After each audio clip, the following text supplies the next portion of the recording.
And we are live. Let me go ahead and link the stream to my Discord server. And then also, I'll probably just put it in the Switch tour as well. Their Discord server.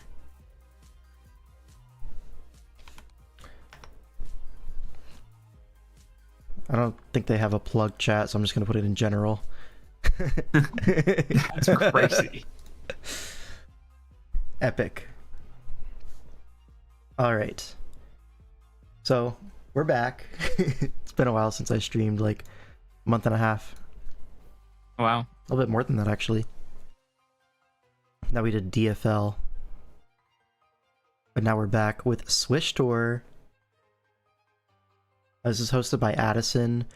I think some other people as well, but Addison is the main person I know hosting this.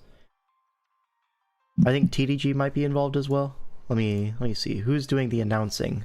Yeah, TDG, Addison. Greg added everyone in the announcement chat a few times, so seems like they're the hosts. Awesome. The Return of the King. Yep, that's me. And today we're joined by Diet Tight. Hello. Thanks, Virgie. So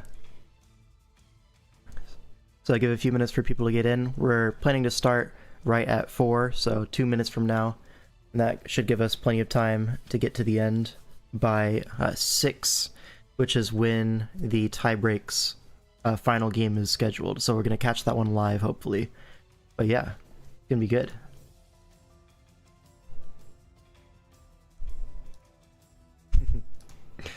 Alright.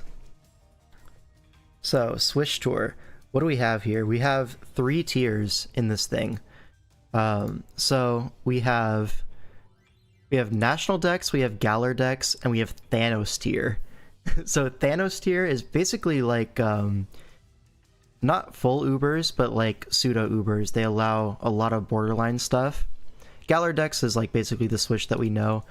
The same format that's been getting a lot more popular recently. So there's that, and then there's also national decks, which is kind of like the standard for back when Switch was the main gen. A lot of people played national decks. So there's megas, all that stuff. But yeah, what's up, Glop? How we doing? Jason sucks. Wow, wait, what's happening? Whoa. He even spelled my name wrong. Yeah, he's so bad he spelled the name wrong. That's crazy. That is really messed up. But I think we can work through this. We can work through this, maybe. Glop, interested in begging for forgiveness? Maybe? But anyways. Let's hop right into it. So what do we have here?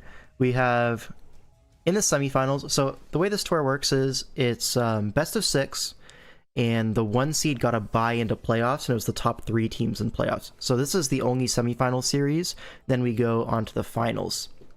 Now, Gaslight Gatekeep Girl Boss is the name of the first team, and they're going to be playing up against Trick of Eye, a team name that we all know and love.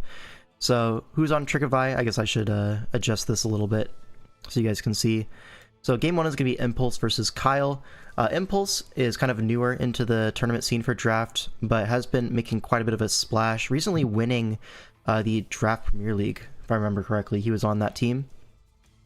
Whereas Kyle, he's been here forever, very much a veteran of the scene, and they're going to be playing Nat decks. So let's hop into that game real quick. Reset my dimensions, and here we go. Let's get it. Let's get it. Hello and welcome, Diet Type fans. Let's go. Let us go. All right, Kyle versus Impulse. We have this matchup here, which looks to be a hard rain, but we're playing against a Torn, so good thing we have a Zapdos to keep that in check, otherwise those Hurricanes would be pretty annoying. But to punish that Zapdos, we do have the option of, you know, the Garchomp, right? Garchomp doesn't really have great defensive answers here, so maybe it's going to force a Charty Berry Zapdos, and no boots. I mean, I guess you can knock it off with Torn, right? Knock off the Charty or the boots, get rocks up. You can really pressure this team with the Torn, with the Garchomp. Infernape, maybe a little bit less threatening, right? Because it is a rain team. Swampert does look pretty annoying. Like, you only really have the Rotom. Everything else does get blown up. It's the only water resist. So, given that it might also want to take on the Pelipper, that Rotom might get overwhelmed. And also, if the Rotom comes in, you do have a Ferrothorn. So, if you're able to just flip turn on that guy, get your Ferrothorn in, get some free rocks, get a Spike Up, get a Leech Seed. There's no Leech immunity besides Clef, which is not the greatest Ferrothorn switching in the world. So I do like Kyle's matchup quite a bit here. Let's get into it. Alright, Deoxys speed into Clef. Lead Deoxys. I was gonna say Calm Mind Clef looks scary, but... It does. It could just be like Life Orb Clef. Could be. Deoxys lead, though, I very much expect this to be like hazards. You wouldn't expect... Yeah. Maybe Taunt here. We see a knockoff immediately, which is weird. It is Life Orb Clef, as you were saying. So knocking off the Life Orb does mean we're going to live 2 hits, and it's Toxic Life Orb Clef. That's a new one. So Toxic is there to try to beat the Zapdos, and then you have Life Orb, Moonblast, and Flamethrower for everything else. That does make sense, but I think Calm Mind might be a little bit stronger in that sense, you know? Agreed. Yeah. Ended up sorting their shield. We always sorting the shield. Alright, Pelipper gonna come in here. Pelipper on a Moonblast? Looks to be Spadef. That did nothing, is it? Yeah. Slower than Clef, so it might be a minus speed Pelipper. Because it is naturally faster than Clef. Although Life Orb Clef could just be speed invested. Kind of risking a T-Bolt, but not really, because you kind of need Flame. Yeah, you assume there's no T-Bolt. Yeah, you assume you're not T-Bolt Moonblast. Yeah, but now the Swampert does get in with rocks up. Probably going to see a flip turn here, as the Rotom does seem very obvious. Let's see if that is the case. So Clefable makes a stays in. Yeah, aggressive stay in, as Ferrothorn pivots in on the Moonblast.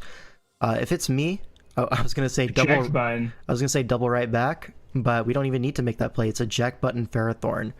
So designed to get even more free rain turns here. So Swampert is going to come in, probably just going to need another flip turn, knocks out the Clef. If Rotom comes in, it's taking rocks and flip. Not exactly the greatest thing. So now Zapdos in for free.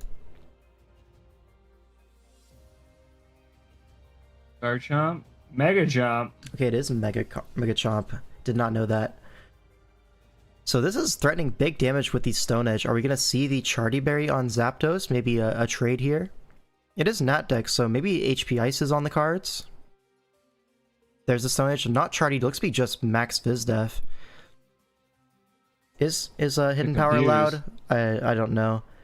It was kind of like, I didn't read the rules, you know? I'd assume not. I would assume no. Yeah. Alright, so Stone Edge for Hurricane trade. This definitely favors Impulse, this trade here. This Torrent is becoming a massive threat just immediately. And we do reveal that the Chomp is faster, so Zapdos is kind of forced out here. You can make the pivot to Swampert, I think. That's what I would expect to come in. Maybe you can go Ferrothorn and try to get a Spike Up. A Deoxys play. I'm really not sure about that one. Yeah, you're gonna Scale Shot. Gonna just go down to Toxic if that didn't get 4 hits, which it did. Alright, so Loaded Dice and Mega Chomp, something new. But Swampert still able to outspeed a +1 Garchomp, and Flip Turn at -1 defense is going to be a KO or huge damage on the Rotom. So probably just going to see another Flip Turn, and Swampert taking names here. 2 KOs by turn 9, and Ferrothorn gets on the field. This does seem a little bit passive, right? Because it does allow the Infernape in for free, and your Pelipper is already at 33, and you don't want to sack it right now. Like, the rain is about to go away. Zapdos is low. This Infernape getting on the field for free does not seem great, although what else were you really supposed to go to? Maybe Zapdos? Honestly, yeah, Zapdos seems a little bit better. But, here we are, Ferrothorn in. We're going to sack the Zapdos now on the close combat. Fishing for the static, we get one opportunity here. Oh, gets it immediately. That is really bad for Impulse. This Infernape was a huge threat in the endgame. Only really Swampert revenge killing it. Everything else kind of dies. But now it is well and truly dealt with. Leftovers Infernape. Interesting. I don't know what that was for. But now Zapdos is able to get the Roost off. OMG, is that the King of 5? OMG, is that the Legendary Superior? Might just be. Is Switch Rain broken? No. Alright, now the rain does get reset as rocks go up. This did reveal to be Damp Rock. Now the Rotom comes in, but taking a Scald, no burn. So I'm probably just going to see a Ferrothorn here. Yep. Did. The Volt Switch does come out, and Infernape finds its way back on the field. It is going to be faster than this Ferrothorn, threatening a close combat here. Zapdos is going to come in, but it is Boots. Sub. What are we subbing for? I don't know. Maybe now you can get a Stone Edge off? We'll never know. Switch to Swampert, expecting the Stone Edge. Oh, it's Protect. What is this Infernape set? What are we doing here? Chat. Alright, Swampert on the field. Goes for a Protect, trying to stall rain turns, but no such luck. Alright, we do have a Rotom Wash on the field. And I'm probably just going to see a flip turn. Yep, into Ferrothorn if I had to guess. Hey, Jay, it's me. Oh, it is you.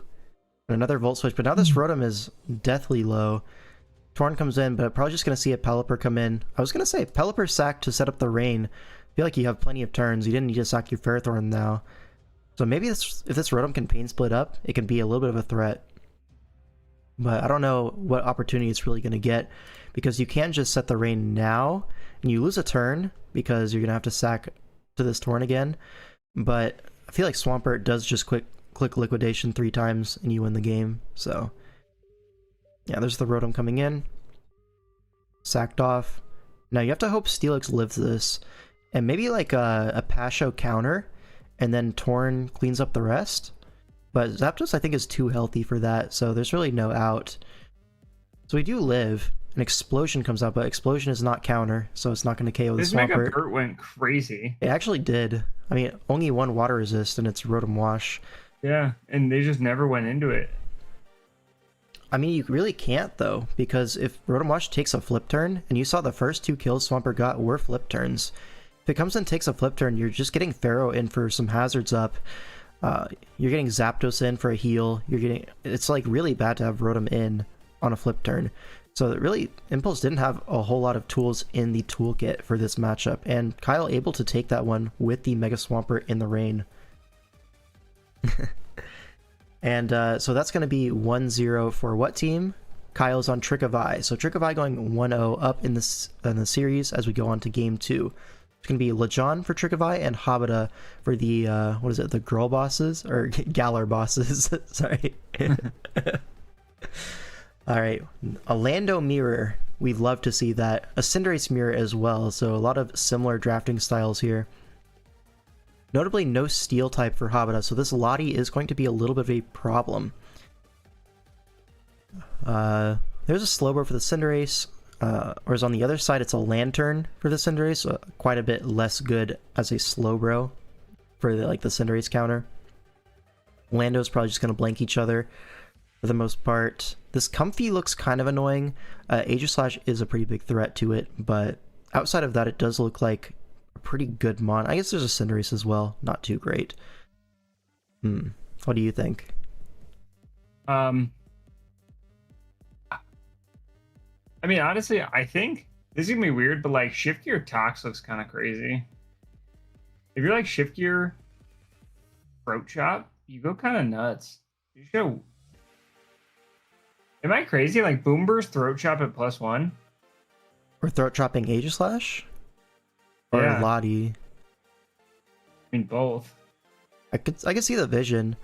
Boomburst is very strong into the Lando. I don't know, it does feel like Lantern is going to get hella overwhelmed here. But True. Offensively, I do like Lejon's options with the Latios here. And the Aegislash as well. Both of them look pretty strong. I guess both teams do have the tools to win. Let's see how the game goes. You see Aegislash leading off into the Lando. Good lead for Haba. Probably just going to be rocks on the Lando switch. But we're going to see a double to Hydreigon trying to catch the Lando.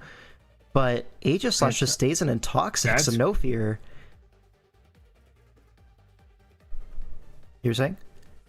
That seemed like a crazy stay-in from Lejon. Well, is it really? Because Lando is such an obvious play there. Lando could U-turn on the Lando, or I was saying rocks up, and Toxic works on either of those. And also catches the aggressive Hydreigon double. So the way we're doubling into Hydreigon like that on the expected defensive Lando switch in makes me think this might be a Specs Hydreigon, especially seeing no Fairy type. We might be trying to just get it in on the Lando and drop Dracos. That could be a really scary threat for Haba. Thinking today how much I've missed King 05 streams. I hope you're doing well. I'm doing great, man. Been taking a little bit of a break from Mons. At least content and like playing myself, but I have been, you know, in the background helping people out with prep and stuff. It's been good. I've been enjoying the break. Yeah, against me. Yeah, it wasn't enough though. You were too talented. But anyways, yeah. Yeah, I didn't know you were helping. I wouldn't have thought. I didn't think that anyone knew what Ability Shield was. Yeah. I digress. Yeah. I mean, it's D-Ray, right? So. Dude, I was like, "There's no." Did you watch my side? I did. I was like, he doesn't know. But dude, anyways. Kaz messaged me immediately and was like, "L5." Okay. Dude, the weird thing for Habita is like, you can't even predict with Hydreigon right now because if you're choiced, yeah, King Shield, and you're kind of fucked. Yeah. I almost want to just switch out to Cinderace here. I mean, and get honestly, a off. If I'm Aegislash, I'm clicking Toxic again. Toxic again is a crazy play. I'm clicking Toxic again. Oh, you're too tough, but I did call the Cinderace, and there is the King dude, Shield. Oh my god! Some people don't want. Some people don't want it bad enough. We're too nice. All right, Cinderace in for the Pyro Ball. Could go for a U-turn, right? I don't think Aegislash is staying in unless the King Shield on Pyro Ball, which I guess you should Pyro Ball first. But no, Lantern does come out, plays around the fact that we don't really want a U-turn on a King Shield. Gets Lantern in on the Pyro Ball, risks burn, but eject button. Okay, so we get Lando in. And now you get your rocks. Yeah. This is forced out, but it looks like it's going to be a rocks trade, I would assume. Oh, it's Adrenaline over SD. Oh. No rocks to be seen. Oh man, oh man. Oh. Have I been here before? Yeah. Alright, so we're just trying to brute force through the Landorus. So, I'm looking at this. SD Adrenaline Orb. Definitely Earthquake. Is it going to be Knock Last? Something to hit the Slowbro and the Lando at least somewhat hard enough? Well, what do you mean Knock Last? Like you got EQ. EQ, you need something for Hydreigon. Facade? Facade is crazy. I don't think Facade is the play at all. Thinking maybe Superpower for Hydreigon, maybe we're just Edgequake. Knockoff. I don't know. I feel like you really do need that. Wait, it's Gen 8, so you can have knockoff. I was thinking it was Gen 9. I was like, what are you fucking crunch? Yeah. Knockoff does go crazy. Oh, dude, the real ones are U-turn. Real ones, Adrenaline Orb, Swords Dance, U-turn. Get me out this battle. Okay, we'll have to see what this Lando coverage is, but I think it's going to be Knock Superpower Earthquake. That makes sense to me. But we're probably just going to see another Swords Dance here. No, there's the Knock. There's the Knock. I would have liked to see another setup there. Really get some like good damage. Go damage. Crazy right now. Where's the Facade? Facade? I would actually. Oh, dude. Oh my god. Is that double helmet? Yeah, double helmet really chips this Lando down, but it is going to be taking a KO here. The double back to Landers gets the Intim, so resets the boost. And we're actually not taking a KO at all. Lando takes that with ease and probably setting up rocks here, to be honest. No rocks. Knockoff. Not going to be too greedy. What's the last move? It had to be Superpower. It's got to be Earthquake Superpower, right? There's a Hydreigon. Yeah, for sure. Yeah.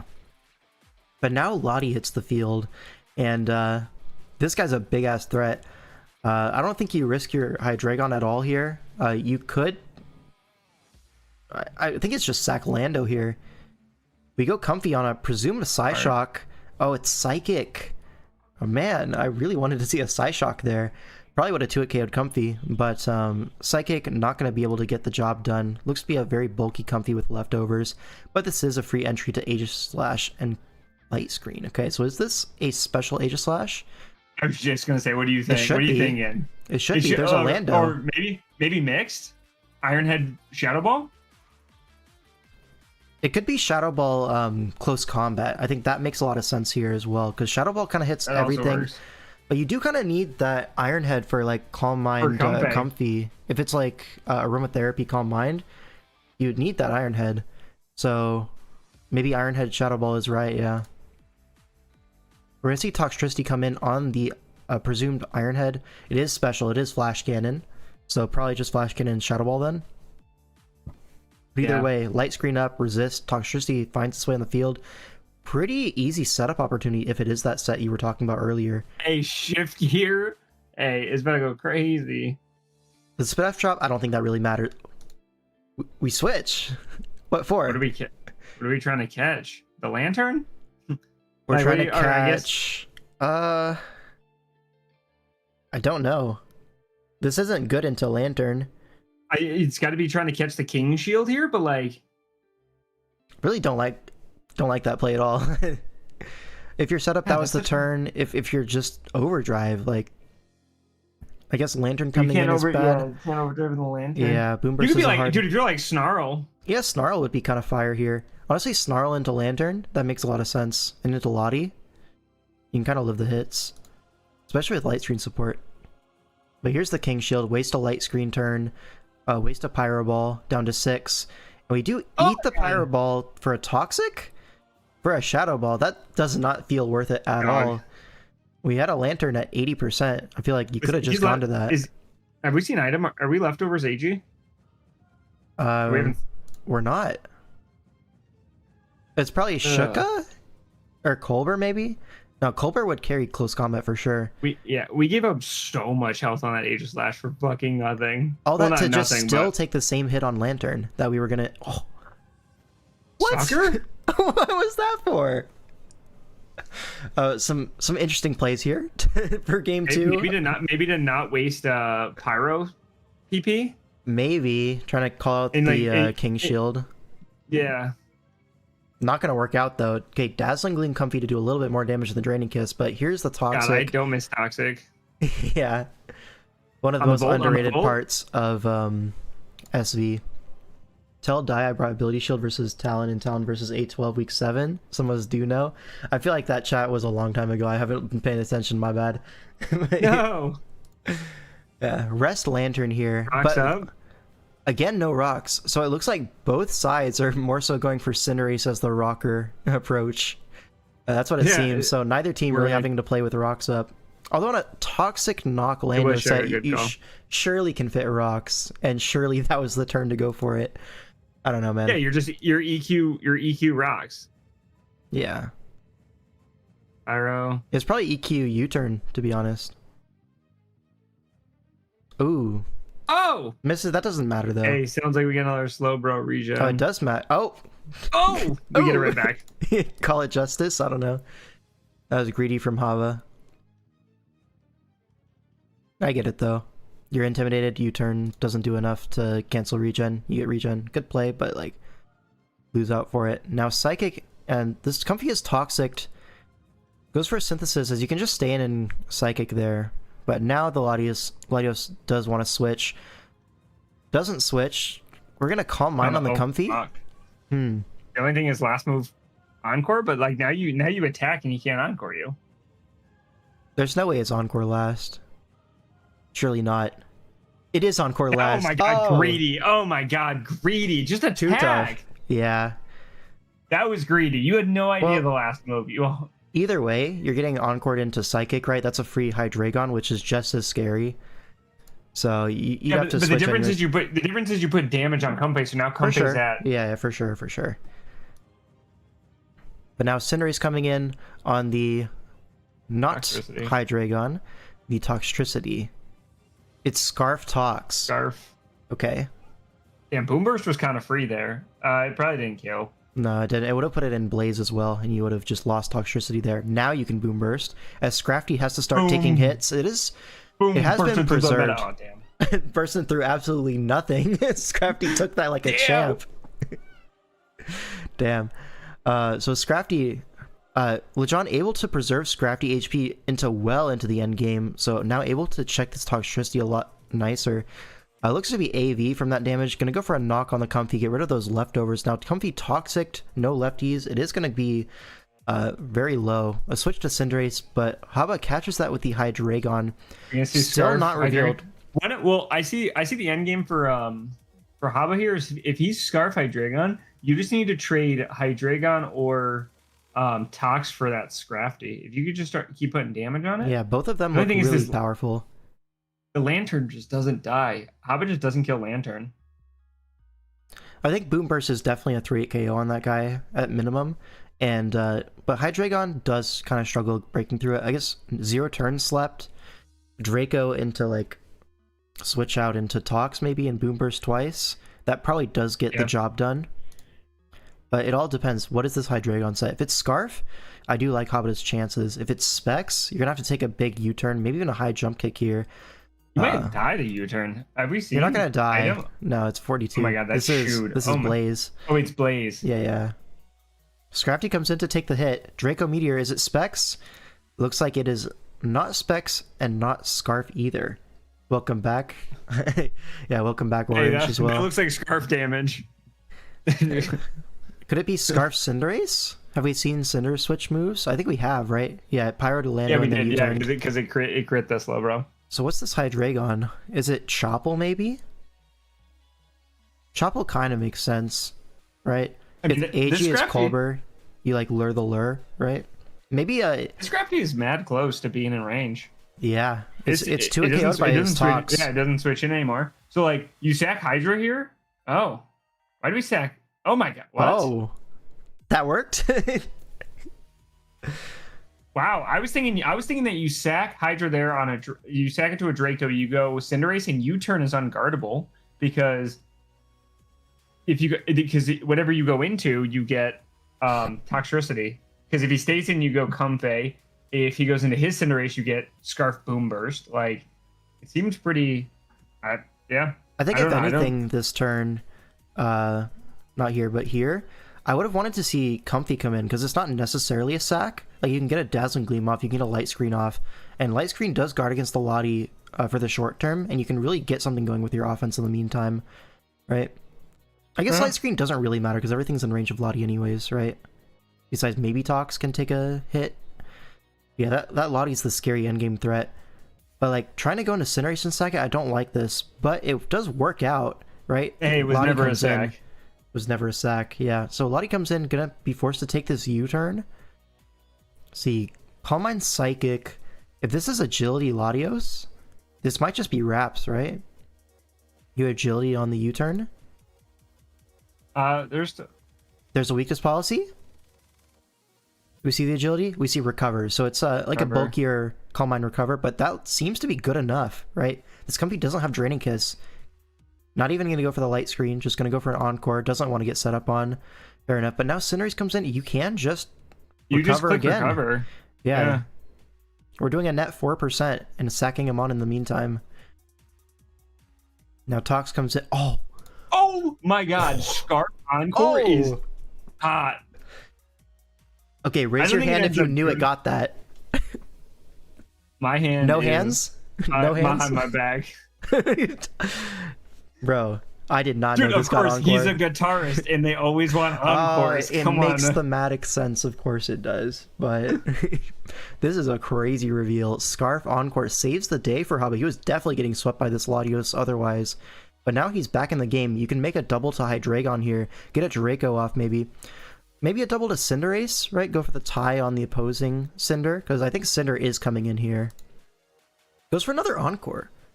Oh, no, wait, no, that was the same turn. He goes for a Recover. Now Cinderace does come in. As Cinderace comes in, no Blaze range for either of them, so I'm not sure if either Pyro Ball is able to kill here. We've seen a Sucker come off? Oh, high Jump Kick. That does nothing.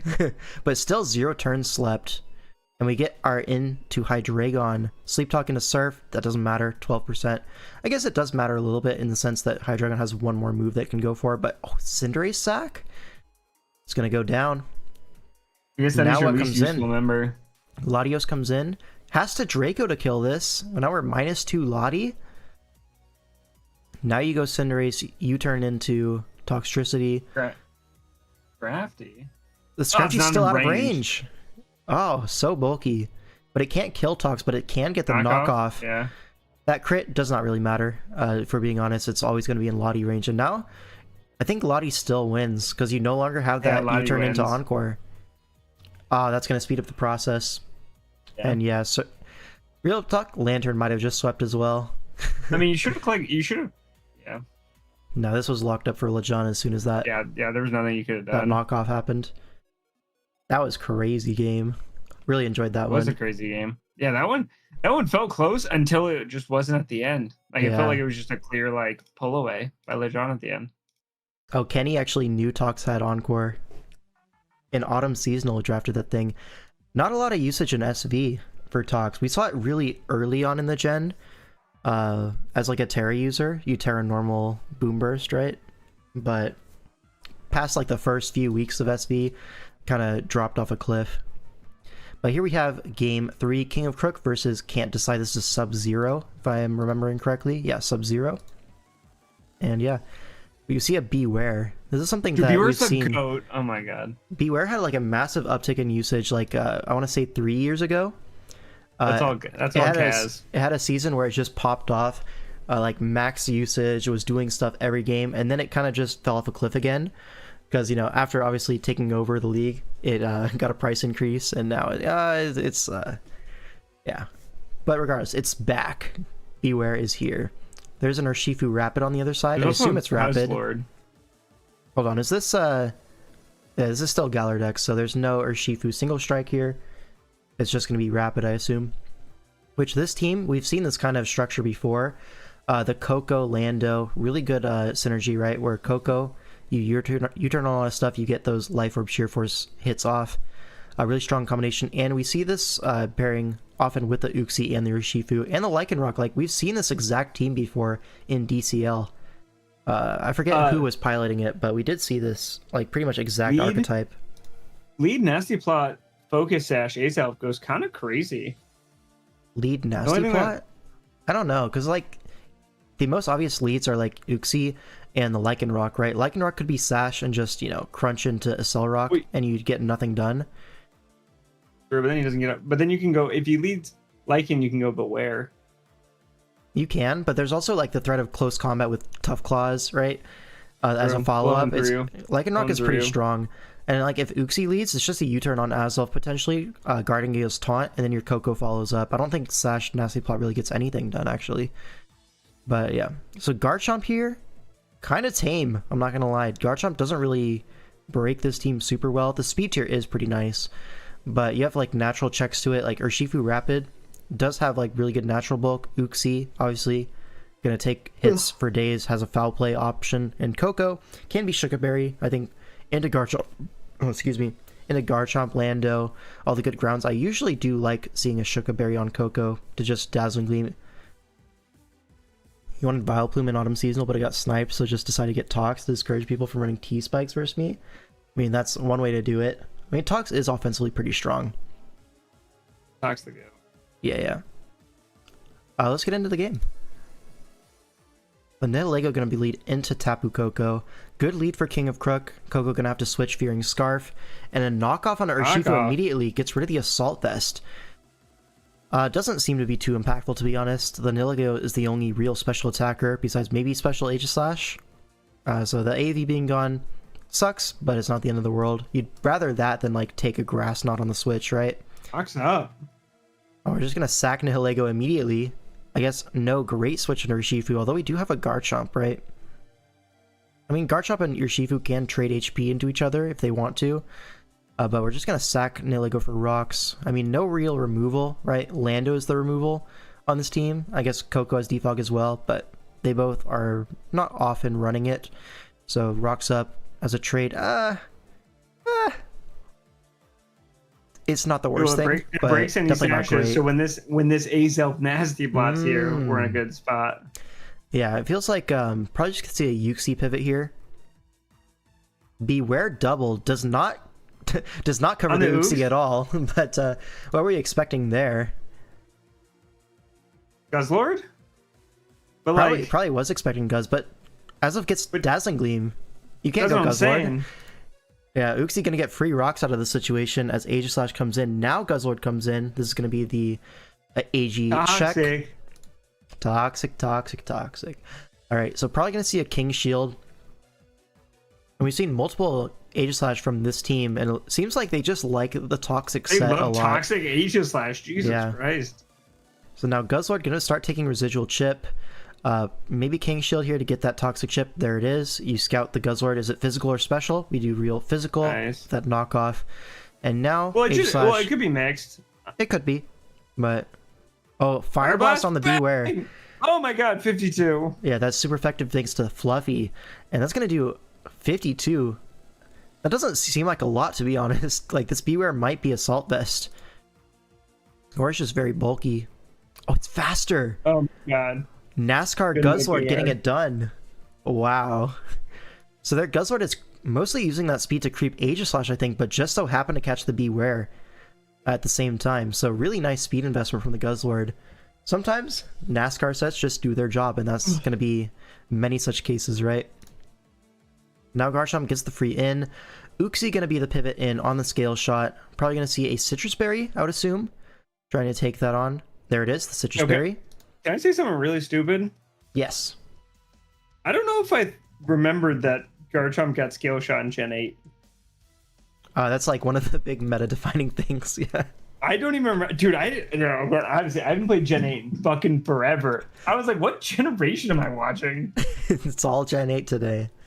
All Gen 8. All Gen 8. I'm locked in. No, Scale Shot, the addition of Scale Shot made Garchomp from like one of the best Pokemon to like the best Pokemon in Swish. Although there is a little bit of contention these days. I still do personally think that Garchomp is the best Pokemon in this gen. But yeah, here's a Scale Shot. A little bit of leftovers action on the Garchomp. That's interesting. Don't see that every day. But now the Foul Play on the Aegislash breaks the Colbur Berry. So no more Colbur for the Guzzlord, but this Guzzlord is basically dead. Yeah, just going to be basically a rock sack here. There's the Shadow Ball. Does it live? Of course not. Now Lando comes in though, and Lando, I mean, you do have a Rotom Wash. Often you will see Scarf Rotom into the Landorus matchup, and Scarf Rotom does kind of like beat everything if you're able to lure the Guzzlord with the Toxic Aegislash, which he was able to do here. So could see a Scarf Rotom Hydro Pump kind of doing big numbers here. You Toxic here? Hoping comes in on the sub. Could see an Encore here maybe. Does Azelf get Encore this gen? I feel like it might. I don't know. We're about to find out. Like yeah. No Encore. So Psychic going to come out as Knockoff does not KO. It's Light Clay Azelf. So screens into what? ST Garchomp? There's no other real setup there. Maybe a Nasty Plot Salic Berry Rotom. I've seen a few replays of the regular season of this tour where people have been spamming Nasty Plot Salic Rotom. Honestly, into this team, it doesn't look that good, to be honest. You have priority options. But we are going to force out the Lando with the threat of Ice Punch. Although, yeah, it's just going to allow the screen up. I was going to say, you probably U-turn last on a screen set. Now Urshifu comes in. Aegislash in, you trade HP here, I guess, with a Shadow Ball. You can't even shield. Yeah, this is an Urshifu. A Sneak last. Okay, so big chip on the Urshifu. This is really big for a potential Scarf Hydro Pump sweep, right? Uxie's kind of low, can't really hit the Rotom. You don't have knockoff, it looks like. Lycanroc dies, Urshifu dies. Coco can still live a hit, but you have a full HP Garchomp. Lando dies. You trade Garchomp. This game, it's 5v2, but it's not over. It all depends on this Rotom set. Now Garchomp comes in. It's slower than Urshifu. No! No. Oh, that is a brutal hit to take. Now what's coming in? Uxie? I guess you just trade. Oh, I don't like the Rotom there. I guess you don't have a great option, right? Yeah, on Foul Play. Good night, Falcon. See you later. Taking this hit on Rotom is really big deal. Because, like, I guess it all depends. In my head, I'm thinking it's Scarf Rotom. Maybe it's just not Scarf.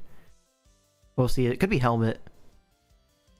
Yeah, it's not Scarf. It's just a bulky. There's the Nasty Plot. So people have been loving this set recently, but... Nasty okay, Plot. rest Chesto. Okay, so we have our HP back. But there's just too many Pokemon faster than you. You can't take all these hits. Yeah. Oh, we don't even Hydro Pump? Oh, we needed to Hydro there. Now you have to take another Psyshock? Are we not Hydro? Like, you gotta be Hydro here, right? Toxic? Toxic? What? Ah! We miss. Hey, if this dies, don't you just win with Garchomp? Yo. This cannot be real. What? It takes the Hydro. Oh my god, it lived. I'm so confused. Wait. We're sacking Lando? Wait, was this Coco Boots? It had to be, because it was at 100, I'm pretty sure. Oh yeah, it was, yeah. You Wait, stack? why wouldn't we go Coco? Yeah, do you go hard Coco here and always prevent? It doesn't have Dazzle or it doesn't kill. Close Combat comes out? Yeah, but you prevent the scale. Oh, it does kill. Oh, okay. Life Orb Lycanroc, I assume? Yeah. Yeah, there it is. Yep. Damn. It was Nasty Plot Rotom. I would have loved to see Scarf in that end game, but unfortunately, not the set. And what's the score now? Right now? 2-1. 2-1 for Trick of Eye. Yeah, right. There's how big. Looky. And we're in the pseudo Ubers tier. The what do they call it? Super Galar? Thanos tier. Thanos tier. What the fuck is the Uber on Skyhost team? So this is actually Zygarde complete, but it has to start in the dog form. Get the fuck out of here. Gets out of there. All right. U-turns. Yep. Alright, but Dialga on the other side. Dialga is kind of checked by a Spadef Aegislash here, so could see like a bulk up Earthquake set. I know Dialga gets bulk up. It does look pretty strong here, but I think no matter what Dialga set it is, there's going to be a combination of Mandibuzz and Aegislash that's able to take it on. But we'll see. Maybe with the electric terrain, you're able to just spam Thunderbolts and Dracos and stuff and get through this team. I could see it. But yeah, the Uber is a Selgor. Thank you, Vergi. I was wondering about that one. Tangela sends Zygarde to hell. Literally. Alright. This Tangela was specifically drafted for the Zygarde matchup. Was it really? It had to have been. Alright. I mean, fair enough, right? Zygarde complete being allowed. Although it's probably just going to be a toxic set, right? But that's why you have, like, the Heal Bell Licky. Well, it could also just be aromatherapy on Tangela, I think. I believe it gets that. Now, Zygarde leading off well into the Gengar. Forces the Tangela early. Could see a Toxic here, most obvious switch ever. Double to a Selgor, kind of in a similar vein. Catches the Tangela. Able to set up a Spike here. Hard Gengar on the Gambit. Oh. On the Gambit? Spike is going up. Do you get a T-Spike up? Like, Gengar can absorb it, is the thing. No, Gengar T-Spike. Does it get T-Spike in Gen 8? No, only SV. Fuck. With the Mandibuzz, that's a big deal if this is a bulk up Dialga. You can't really foul play. Oh, and tricks the Black Sludge. This Mandibuzz is basically cooked. Black Sludge and burned and no boots. That's a dead Mandibuzz right there. Alright, Tangela comes in on the Zygarde again. It is sub leftover, so probably gonna see a Toxic here. Skitter Smack. Wait. Nothing. Wait, it doesn't break sub. Uh-oh. Oh, we're back. Uh-oh. DD? There's the DD. Wait, Zygarde is in business here. Uh-oh. I'm assuming Grass Knot is like not as powerful versus the dog form. There's the sub. We're just gonna 1,000 arrows to a KO this, right? Hi-ho. Oh, 49. Oh, so close. But U-turn. Not gonna stay in. Goes to Coco. Shuka Berry? Has to be Shuka here, right? Or Scarf. There's the Shuka, yeah. Takes 69, nice. And it's just gonna KO. You just sack it. And Skyhorse just walks into that one. I mean, down goes the Zygarde, but it did get at least some value, right? Coco low, Lando low. Now Aegislash gets the free Swords Dance opportunity. Licky comes in, but Aegislash appears to be faster. Going for the close combat. DC sends this thing to hell. Choppleberry. Oh. Do we see a knockoff? An Earthquake, even better. Oh my god. Knocks out the Aegislash. All of the resist berries are hitting. Right. All these techs are hitting. So hard to play when the opponent just has the one set, right? Join just to say I hate Jason. Thanks, Who. I'm sure he appreciates that. My haters inspire me. So instead of an Uber, we got Are You Dog? Yes, that is exactly what happened, Vergi. Alright, as Selgor finds its way on the field, Licky is in Spike's range. Yeah, it dies. Yeah, U-turn gonna knock that out. Now Manibuzz in. This feels hopelessly Man. passive, allows the Coco roost for free. I didn't like that at all. No. Oh my god. Yo. Seems like he kind of gave up after he got resist buried. And now we're stuck in the blender, I guess. Manaba's back in. Could we not go Terrakion there? Like, surely it kills Lando. Now we allow the free defog. Defog! To Whirlwind? Okay, Skyhorse is Oh, lost in the man. sauce. Rai has this one in the bag. I can already smell Does the this blood go in to the water. 3-1 or 2-2? I mean, it's best of 6, right? So we need 4 wins to win the series. No, but does Oh, this you make it mean, like- 3-1 or 2-2? Like, how does this? This will be does 3-1 when Rai Dang. wins this. Okay, maybe we're speaking too soon, right? The Terrakion is a pretty big threat here. But with Grass Knot Tangle at 100, I mean, maybe a Mega Horn can get the job done, but it does seem like a big ask. Especially with Gengar, right? One of the best Terrakion checks Well, in the other terms of question like is, switching in Will-O-Wisp, all that stuff. what do you like? You don't get to set up on anything. Like, you have Yeah. to take a hit from something. From what is the thing? Nothing. That's what I'm saying. Like, you can't just like if Oh? Terrakion gets to +2, miraculously it will win. But like allowing it to get to +2 is going to be interesting. Yeah, if it spawns in at +2/+2, we're in Yeah. business. But unfortunately, we live in the real world. For endure weakness policy. No. Oh, we're back. So Dialga gets pissed away into Focus Blast of Selgor, missing a scale shot. So we basically just have no Ubers in this game. Dialga gone, Zygarde never got its form off. All right, Dialga back in, but another Focus Blast is probably coming. Honestly, I'd Spike here. You're never staying in with a Dialga. Ah, falls for the bait.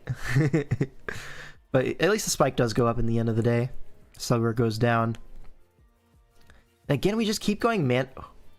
Give me that shit back. He wanted that back. What was that for? Didn't you Psych, want that psych. to be on Manifest? Whatever, dude. It don't matter. This is cooked. Do we have Taunt on this Gengar? No. I'm gonna pivot to Dialga. This is crazy. This You feels get like to sub here. yeah. Just go for a Heavy Slam or Whirlwind. Oh my right? god. Yeah, physical Dialga. Does make sense on an Aegislash. The last move is probably Earthquake or something. Dude. Oh. And there's a Leech Seed. Tangle is never switching out, bro. Tangle is never switching out. Your best switch into Tangle is Coco. Yeah, job done.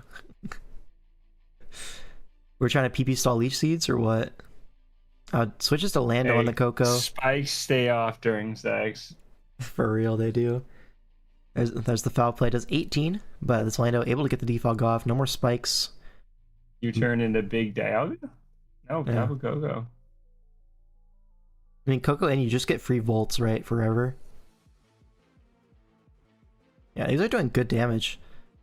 Gengar in on the Coco. Calm mind. Hold up. Can this do something? Knocks out the Gengar. Wait. Oh, it was no way this is decided by a Calm Mind War, right? Oh, that's doing so much damage. And it appears that Rise Coco is faster, so it has the advantage in the 1v1. Is able to like fish for crits here. As Skyhorse is forced to roost there. Now you probably go for another Calm Mind as Rai. Yeah. But Sky can match that is the thing. Dude, no way we had unskippable cut scheme. Oh, that does so much. Wait, Sky's gonna... He's gonna win this one. This is crazy. This is crazy. Dude, What? I owe Skyhorse an apology. I owe him a hand. Oh my god. Oh my god. He has more Dazzles than there are Roos. But crucially, you do need to save 2 Dazzles for the Lando and the Tangle at least. Probably more than 2. Probably like 3 at least. I mean, you could probably T-bolt through the Tangela. Yeah, maybe. I guess not. There's an opportunity to crit here. 7 Roost versus 8 Dazzling Gleams. Yeah, Coco is him. We're stuck in a Roost loop.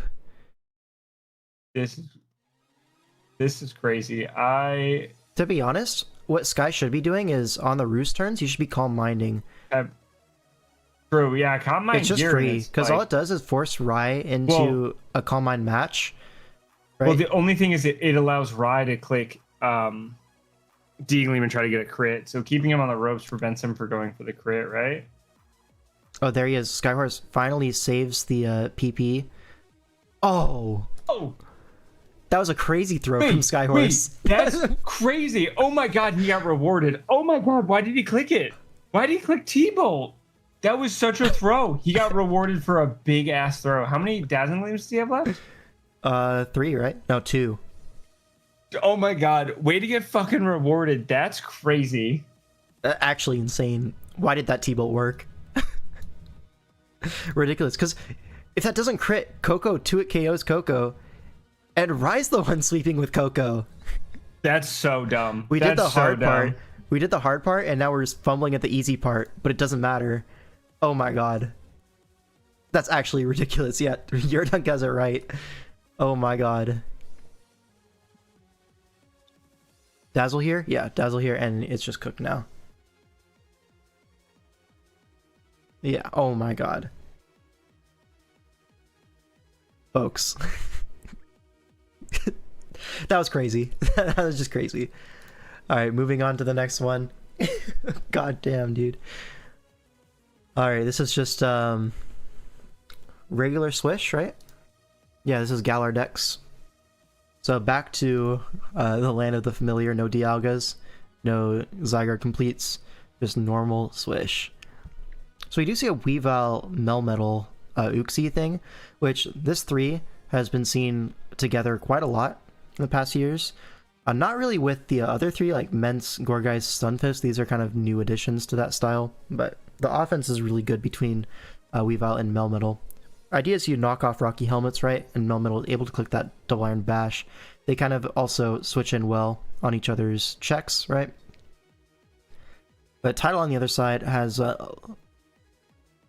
don't even know what to call this. It's just... It's definitely an offensive team, right? You have Zora as like the fastest mon in the decks, really, that's relevant.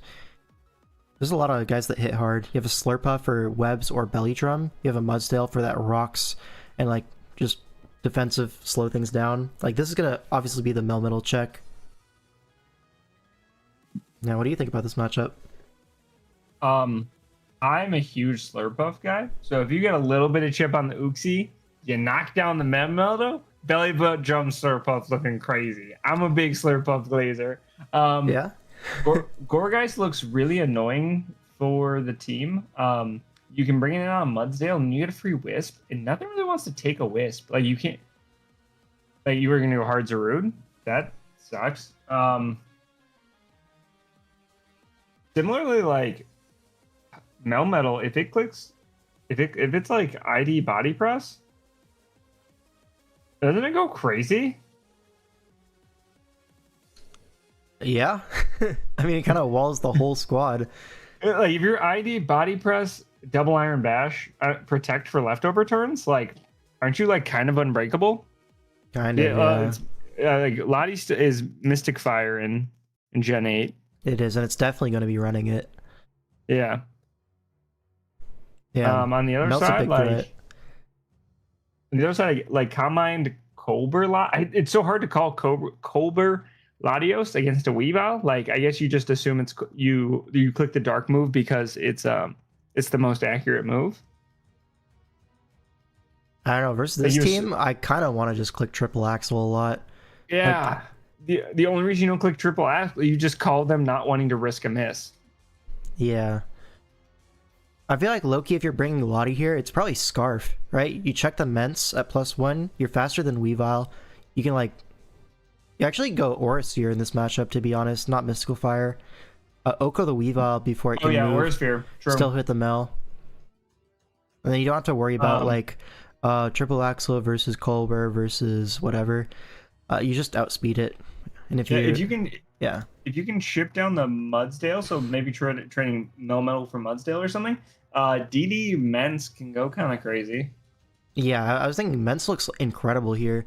Maybe not even just Dragon Dance, but like Draco Fire Blast stuff, like maybe an Iron Head for the Slurpuff, but like special Mence kills the entire lobby. Like really hard to switch into. I mean, Slurpuff can be lead webs as well, and you can kind of be annoying with webs. Just if you, but like webs only helps you for Weavile. And Weavile's definitely going to be boots here, I feel like. Yeah. Yeah, we'll see. I don't think webs make sense at all. So probably going to see maybe even a Calm Mind Slurpuff. Try to get that +1 Fire Blast into Mel. Cotton Guard, I feel like you still died at Double Iron Bash, low-key, but I see the vision, yeah.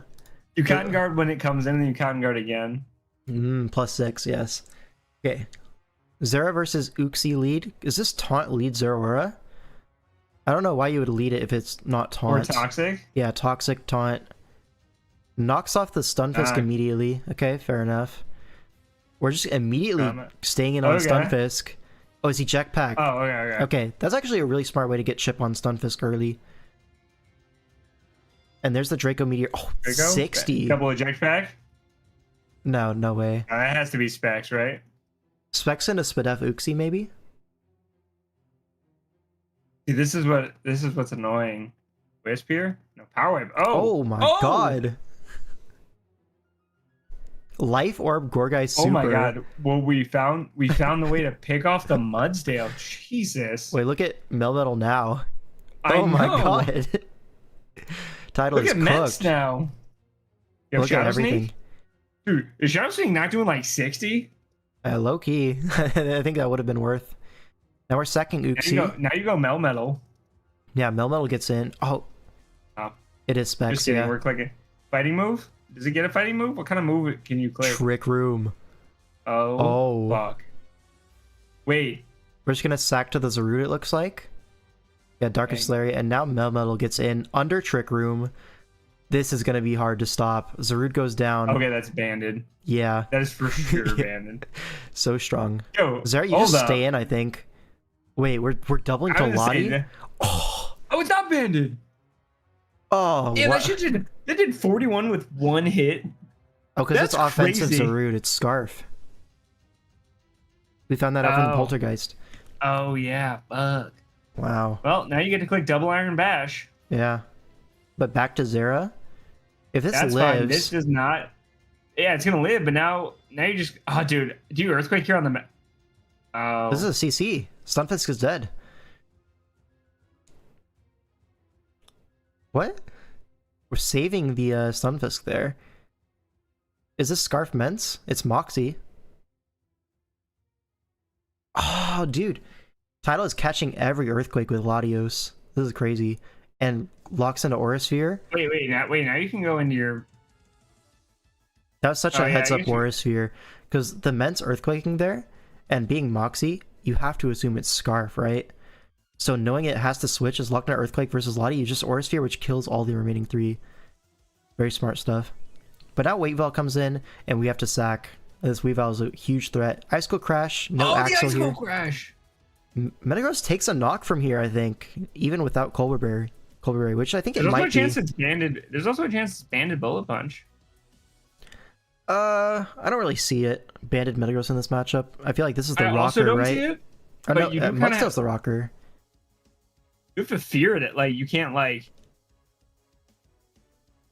you can't just play out like you need Weavile here. You got to go do sack Mence. That's kind of your weak link. If I were to be offensive Metagross, I think it would be Life Orb, not banded.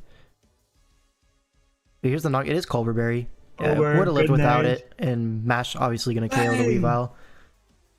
Now Mel comes in, gonna have to take a big Earthquake, but I think damage is done. Tidal looks to have this one. Wait, does Flying move clean? It gets dual Wing Beat. Maybe. Revenge this with Latios. You have to Dragon Pulse. So if this is Scarf Mence, what do you lock into here? You gotta lock dual Wing Beat. Oh, it's Scarf Hurricane. Oh, Confusion? No such luck. And Tidal gonna take that one, and now it is that 4-1 for Trick of Eye? I think they just won the series. No, it's not, because I thought Rye evened up the series. Or not Rye, Skyhorse won. Yeah, I thought he evened up the series. Raya's on the other team.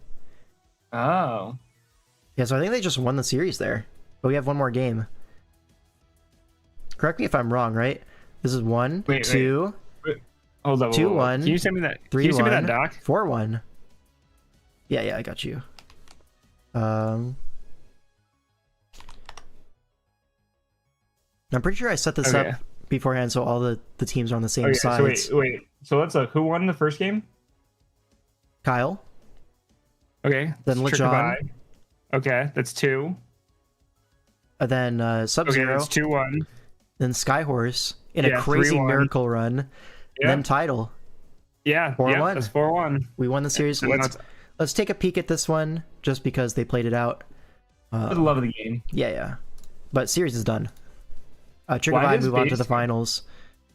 Why does Base Carnage have a DPP team? Wait, Coco? actually though, this is Coco and the boys.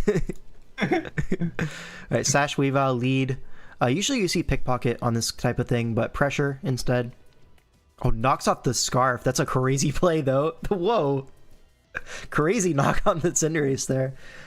Gets rid of the Scarf, and now Lick's gonna pivot in, knock it out with Helmet, but I think damage done with the Weavile. That's all you really wanted, right? Chip on DNC. Cinderace knocked. The big progress done. Now Infernape gets to come in. Flamethrower knocks out the Steelix, denies rocks. Yeah, well, this is big offensive pressure from II. Ooh, big Gastro on it. You have Gastro into Zapdos. Toxic does make sense there. Oh, DNC pivots in on Toxic. Really nice. If this is Rocks DNC, this is big. Doesn't appear to be. And just going to pivot to Slowbro on the Surf. You could just Toxic again as the Gastro, to be honest. Like, are we really going to go back to DNC? Oh, Sub.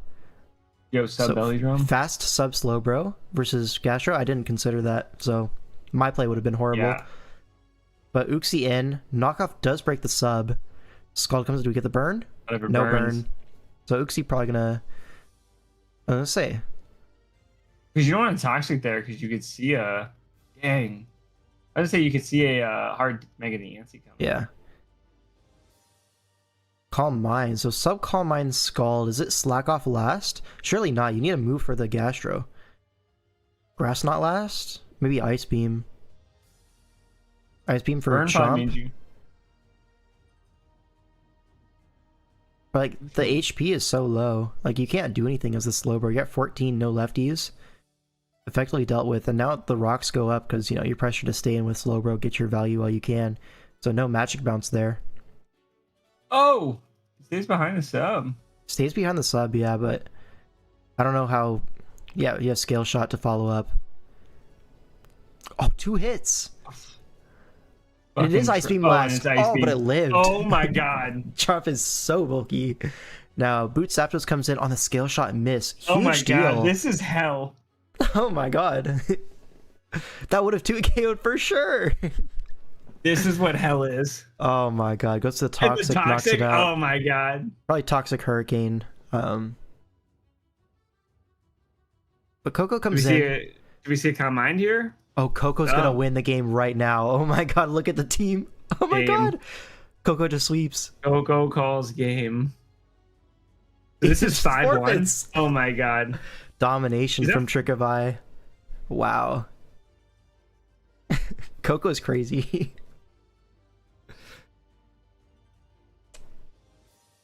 Are you gonna say something? No, just an absolute belt to ass. Yeah. Got unlucky too, but did not matter. My god, Coco's insane here. The only thing, like, Scarf Hydreigon could maybe revenge, but it was Scarf Cinderace. And that's like dead to rocks twice. And like Dazzle, T-Bolt, just cooked.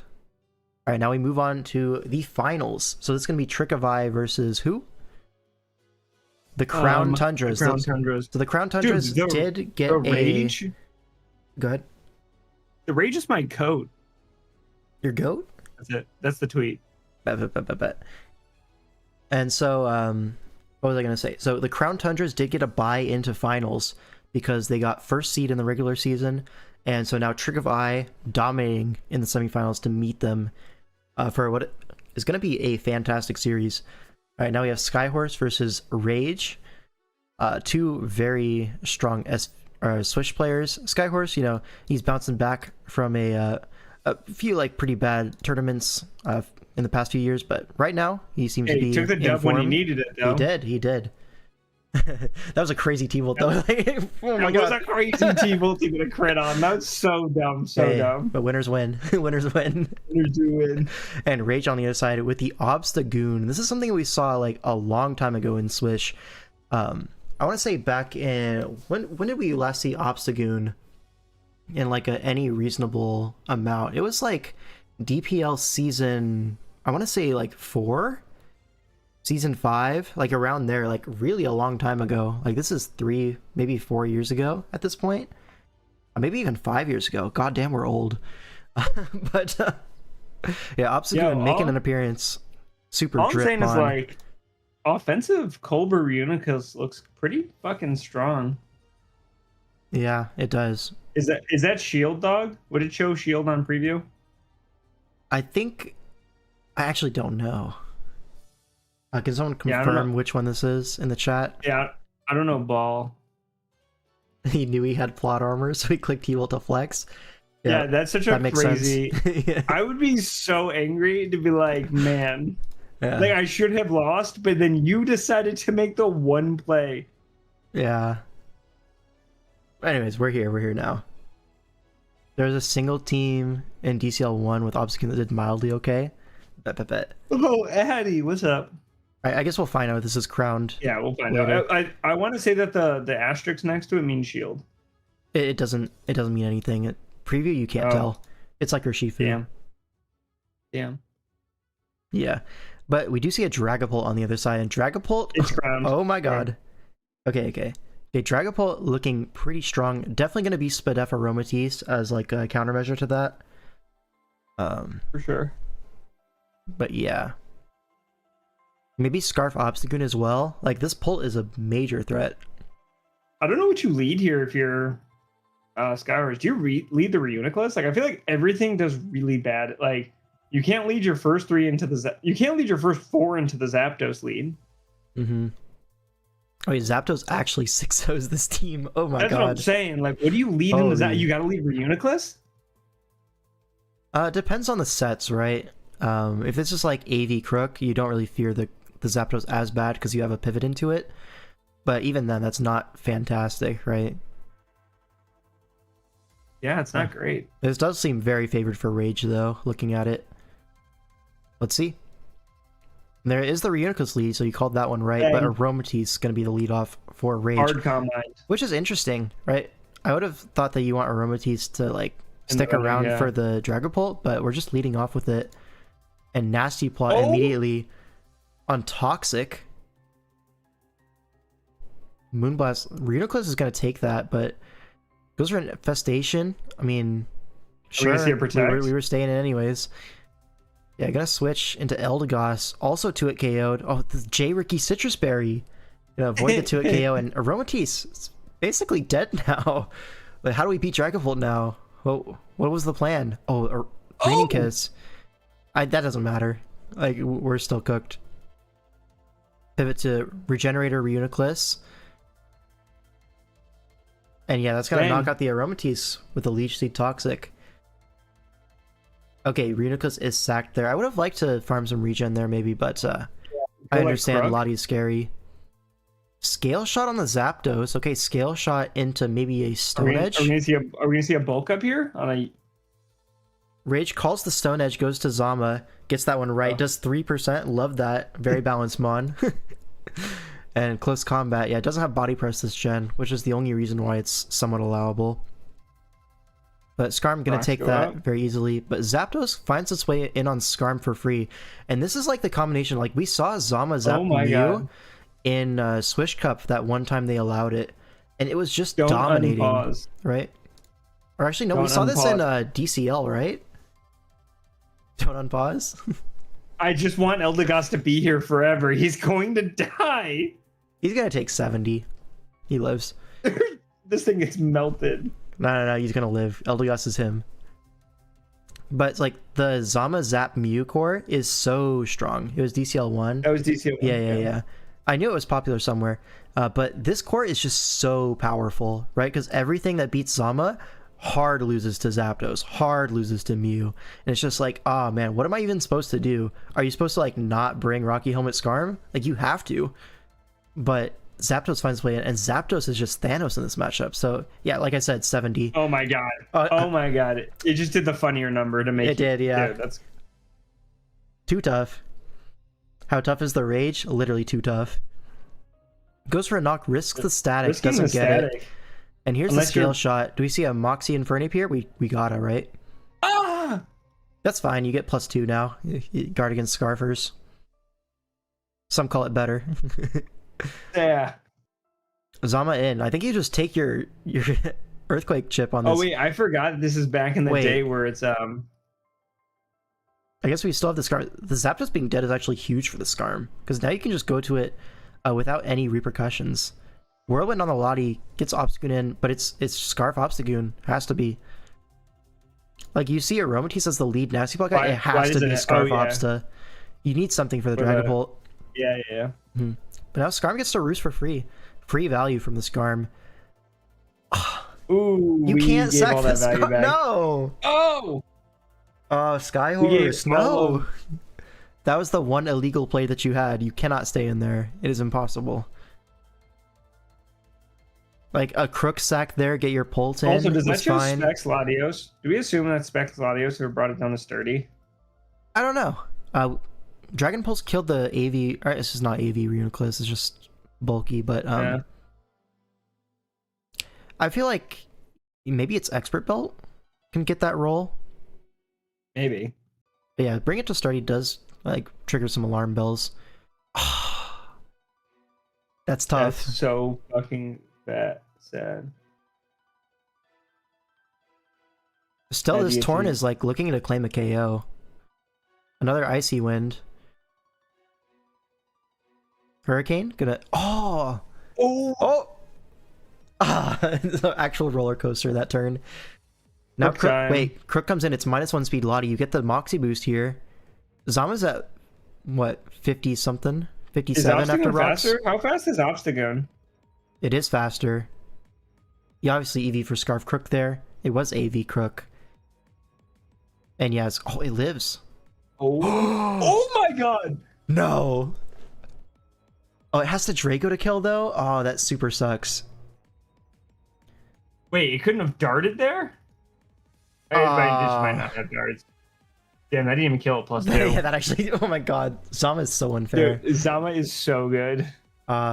This brings me back. I remember when I had to prep for a Terra Zama Zenta Crowned. That was horrible. But yeah, Zama That's gets crazy. it done. Crazy weakness policy at the end there, but unfortunately Zama is just that guy. Yeah, Rage is too tough. So that's a 1-0 for the Crown Tundra. And now we go on to game 2. Lejon Flames for Trick of Eye versus Gotamin. Who is Gotamin? AM22. Alright, AM22 versus Lejon Flames. So two very old players. These guys have been around since like, I want to say like 2017 at least. Maybe 2018. Maybe 2016 even. But these guys are old. They've been playing draft for a very long time. And it's cool to see them both in the finals here. We do see a Lando Mirror. Lando Eye does tend to get the advantage in the Lando Mirror. So we'll see about that. Rotom Freeze, interesting. This Lando does seem very pressured on Lejon's side. Like you have to check the Scolipede, the Zera, the opposing Lando. It seems like a little bit too much on its plate. That being said, Cinderace, big threat. Azu gets gunk shotted. Everything else gets powerballed. I feel like Gotamin has had the most complete Swish team that we've seen on the stream. Yeah, kind of has like all the typings that you want. Yeah. Some offensive threats, some defensive threats. Yeah, you have your hazards. Does kind of do everything. But Lejon Flames, his team looks pretty good too. Like, just from a general standpoint, like this combination is like, you see this a lot because it's so good. Well, let's see how it goes. Lottie gonna lead off into the Landorus. Lando definitely needs to run here. Is it AV Azumarill? Or is it like Spadef Stila? I think I'm one of the clicking two. T-Bolt. I mean, it could also be Spadef Mew. Like, that's also an option. But Stila is going to be the switch in on the Draco Meteor. Just 23, which feels like a lot. Eject pack? Yeah. Yeah, jetpack into Cinderace. Cinder being in here is really big. Free Powerball. Lando takes that. No. Whoa, that banded Cinderace for sure. Gonna pivot into... Oh, Oh my shit. god. Oh my god. Why did that do more than Azumarill? Oh my god. No, it didn't actually, but... Well, with a Citrus Berry, it did. Yeah, sure. Where's my Citrus Damn. Azu? I think you preserve HP on the Cinderace, though. You don't want to take this Aqua Jet. I would probably go Latios here. Is that a crazy play? I'm with it. You can go North Rotom Stand as is a bad well. You play. can go Rotom. Nah. Oh, it burns! Oh! You can stay in! Oh, yeah. Now that you don't Oh my even god, fear you anything. ate Yeah. That is such a strong Cinderace. Now Zera comes in, but Lando can just come in for free. On the Plasma Fist. Ah, that's tough. Now rocks are Too going tough. up. This is looking... Oh, U-turn instead? Okay, fair enough. Now Scrafty comes in on Scolipede, gets the Intim. Dude, can I just say, did you see that Scrafty gets parting shot in ZA? That's gonna Yeah. be so good. I'm so excited. Oh my god. That's gonna be good in VGC as well. Who's Super Fang better than Knock there? Um... Oh! Oh my Oh god! no! Does Knock not do 44 to Scolipede? I feel Am like Knock was crazy? better, but Super Fang covers like a switch to I guess Knock is better Yeah, than but, like- everything like- actually. No, Knock is correct for sure. Does Scolipede not kill? Does not die from 44? To Knock? Probably not. It has good natural fizz bulk. Like head smash Does missing, it? that sucks. It does. If you're knowing, yeah. Oh, it lived! Oh my god! Rocky Helmet, head smash, that's a double down. Honestly, Yeah, especially I'll if you're take Rocky that. Helmet, you should have for sure fucking yeah, knocked. Knock is definitely correct, but whatever. Yeah. Maybe he just doesn't have it. Like Super Fang head smash. There's no way you don't have Knock on a defensive Scrafty, bro. So Latios comes in. Okay, both switch out. AM22 not willing to risk the Scarf Lottie, but it's a Eject Pack, so like why are we switching? I guess you don't kill with Zeraora, and you want your Lando in. Fair enough. But Steela gonna come in. Now Lando gets the rocks up finally. I don't know what Zera was expecting there. They're trying to catch the Cinderace, I suppose, coming in on Steela. Yeah, because if that happens, you just have to pick him on, and that sucks. But now the U-turn, and now you really have to pick one. Yeah, Flare Blitz, the safety net. You get close to Blaze as well as not missing. Zera gonna double to Mew. You have to make this play. You're so far behind. Gets the Mew in on the Landorus. Forces it out. You need the Lando healthy for the Zera. Now Rotom comes in on the Calm Mind. Scarf? It could be Scarf. It could be Boots Rotom as well. We'll see. Oh, Draining Kiss. Oh, that's so bulky. But Volt Switch That not is. going to do anything. So Aegislash going to come in on a balloon. We go for Draining Kiss, break the balloon. It's probably Earth Power. Yeah, on I this was gonna Mew. say, does that mean? Shadow Claw going to do way too much damage. And yeah, Weakness Policy comes out, but Shadow Sneak should... Oh my god, it's Sucker! Oh, but it didn't kill! No! It's the Intimidate! It was the Intimidate. Wow. We kept that? That, yeah, I mean, you may as well. You have a Lando at full HP. True. The sneak is valuable into stuff. Now you get the free U-turn into Lottie. At neutral, Zera doesn't KO, not even close. So you can't just go for a Draco Meteor. Honestly, a Wait, Psychic felt is Lottie safer, no but item? it's a jetpack. Oh no, it was Eject back. We saw that. And now the T-Wave on Steela. Thunderwave, nice. No hope. No hope. And now we can go into Big Rotom Frost. Well, we shouldn't Wait. give it the weakness policy for free. Wait. We're still slower. Another auto. Okay, so Oh my god. we're up to +2 effectively. Wait. Does anyone know this? When you autotomize 3 times, you become nimble, right? So your weight drops. Does that stack 3 times? So now this Steela Heavy Slam is doing way less? I don't think so. I think you only get nimble once. Wait, it's Spadef Steela. It got the boost to Spadef. Hey, this bitch living. I mean, Shadow Sneak kills, yeah. Ugh. But that was crazy. That was a crazy. That was crazy. I guess there was no choking play. Yeah. I think. Okay, Lejon ties it up, so now it's 1-1. Yep. Now Paradox II. Mm-hmm. So 1-1. Then we're gonna game 3. We have Iggy Paddocks and versus II. Paddock's someone I'm quite high on personally. II also one of the best Switch players of all time, so it should be a good one. It's a Hoopa mirror, something you do not see every day. We see a Mega Mawile. Fucking Mega Mawile. It's the first Mega Mawile we've seen. We've seen as many Mega Mawiles as we've seen Clefairies, fun fact. And a Deoxys Speed. I think this is the Super Galar tier, because Deoxys Speed is usually not legal, right? Wait, no, it's just Nat Dex. Oh, that makes it has to be Nat Dex. There's a Mega. Yeah, I'm stupid. This appears to be the Rain team from earlier, right? Is it? Or am I thinking of a different thing? There's the Pelipper, Zapdos, Deoxys. Yeah, this is the Rain team. They just benched Rain. Wait, there's no water resist. It's just a Heliolisk. Wait, we actually just... We didn't want to bring Swampert into this? We actually didn't want to bring Swampert? You sure? You sure we didn't want to bring Swampert? It gives Heliolisk dry skin, dog. Okay, it's a Pharaoh. You wouldn't understand the vision. I really don't understand the vision. Oh my god. Wait, they had Tangle and Slowking and benched both. Oh, we just benched Rain out of respect. Crazy gamble from Paddocks, but I guess it's paying off because there's no Rain to be had. Wow. That's actually insane. All right, matchup though, what are we thinking? It looks like Mega Mawile puts up some pretty generational numbers. It does look really strong. You're able to take hits from a lot of stuff as well. The Hoopa, the Nihilego, the Deoxys Speed. Like if you're even the Clefairy, like, right? It's so many entry points for Mawile. Sometimes tells me they're just gonna lead it.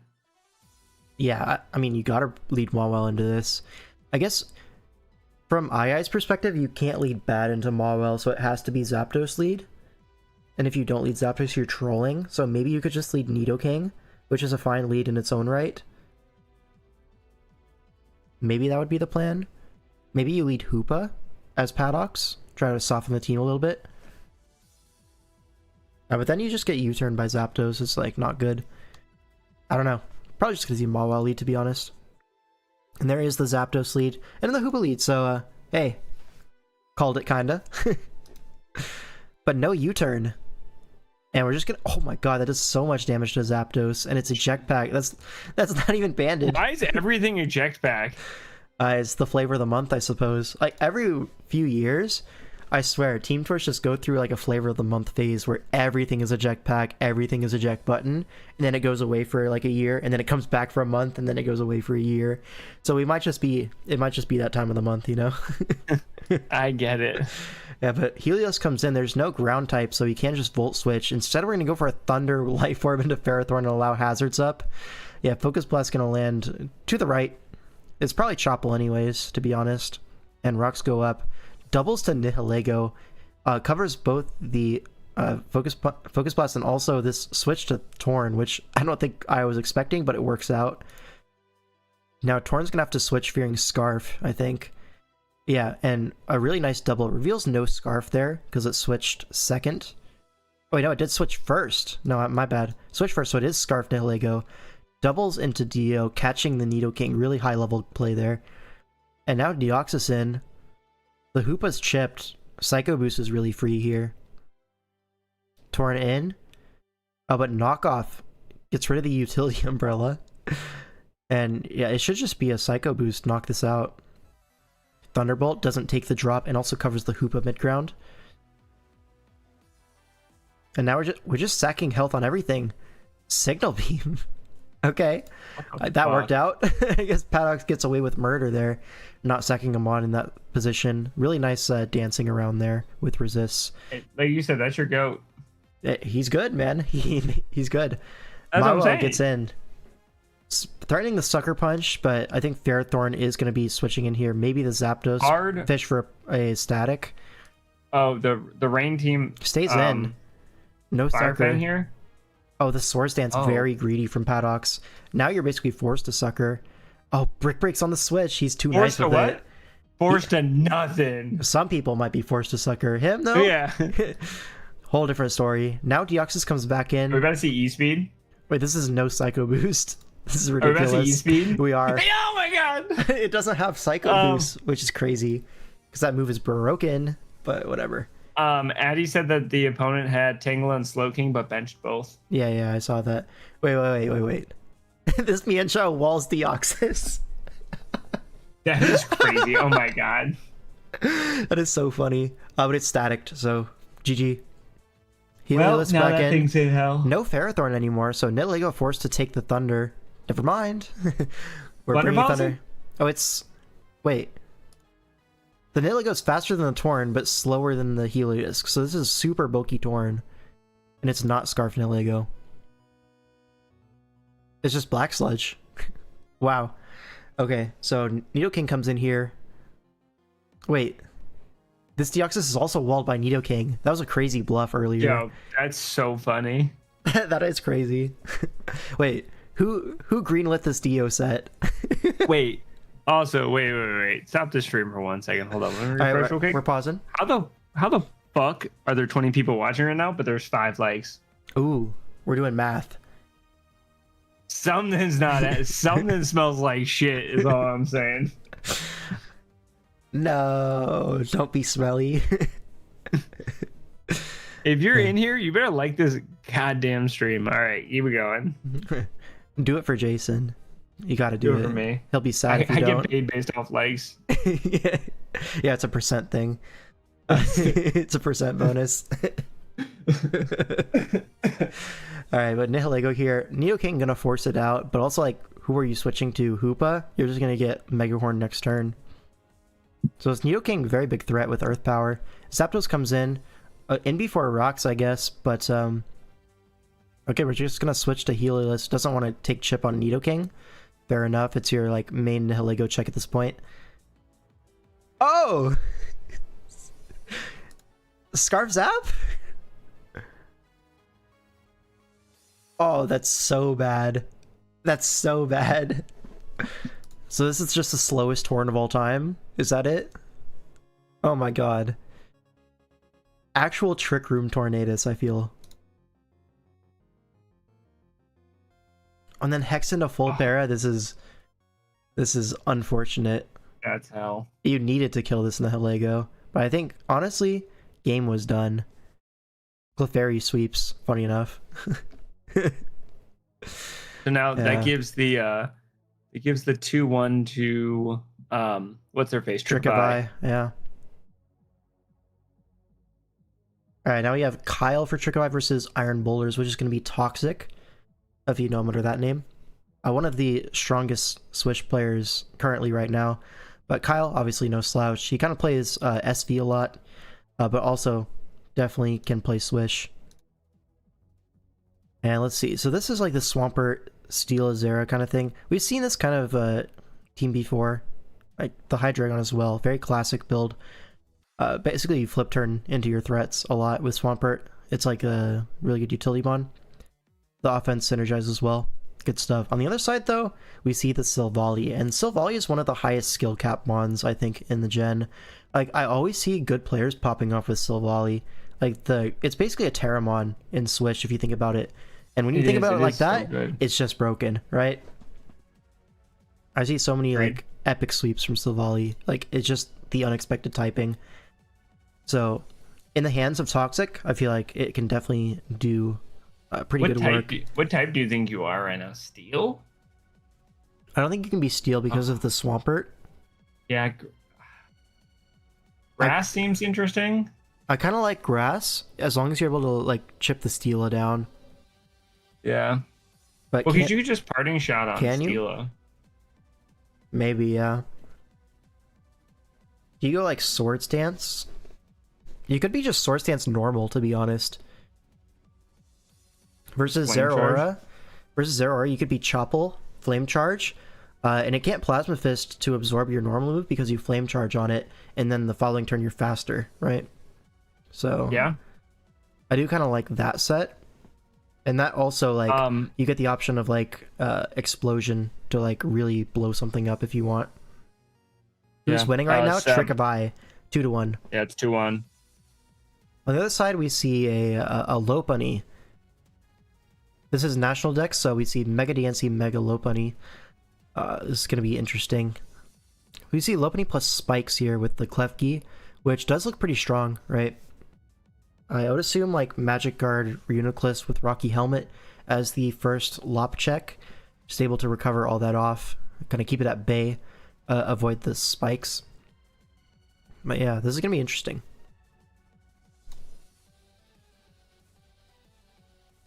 Wait, apparently both these players are undefeated going into this game. That is big. Dang. Alright, so very hype matchup.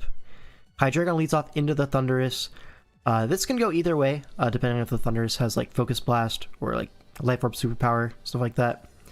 But generally, I think most Hydreigon versus most Thundurus, the advantage goes to Hydreigon slightly. But at the same time, there's a Klefki on the other side, and you don't really want to allow spikes in immediately. So probably if this is Scarf Hydreigon, we're going to see a U-turn. And it is just going to be a superpower from Thundurus, but it is Choppleberry. Eject Pack immediately. Oh my god. Flavor of the Month. And immediate Flamethrower on the Klefki. Really nice play. And you at least get one spike up. You do get one spike. Oh, Light Screen first, which is still like the one spike territory. That burn is annoying because now like it's not a roll anymore. Oh, the Defog as well. Oh, the Defiant. Ooh, nice play. Nice play. And now, what's coming in on this +2 superpower? The What answer? comes in after it? Probably just Zera, and you trade HP. Because the superpower is going to drop it to +1, can't kill Zera at that range. And your -1 defense. So Zera is going to be the revenge. But you do have a Garchomp, and you're really forced to Plasma there. At least most people would be. Nope. But Kyle, oh my god, really nice play rough into the Garchomp. Knows that he lives the superpower even if it stays in. Takes the Rough Skin Rocky Helmet, but that chip, that looks to be a banded Zeraora from that damage like into physically defensive Garchomp. I think that's banded. So really a ballsy play, pays off. Now Swampert able to come in with the Rocky Helmet, chips down the Thundurus. But Mew gonna come in, goes for a Meteor Beam. Meteor Beam. I don't know what this was trying to catch, but it's just gonna get roared out immediately. Back into Thundurus, and this should just be free rocks from the Swampert. Instead just goes for a flip turn. Okay, not getting too greedy. Just taking the damage into Zeraora. Now Plasma Fist, there's no resist. Banded Zera, just gonna take one. Now Lopunny comes in, threatens the Fake Out. And there's the Fake Out, but Rocky Helmet Swampert, it was knocked off. So just gonna go down here. Would have liked to see Reuniclus pivot in there, but maybe it's like an offensive Trick Room Reuniclus? That's the only reason I see why you wouldn't go Reuniclus in that situation. Right? The Fake Out was forced.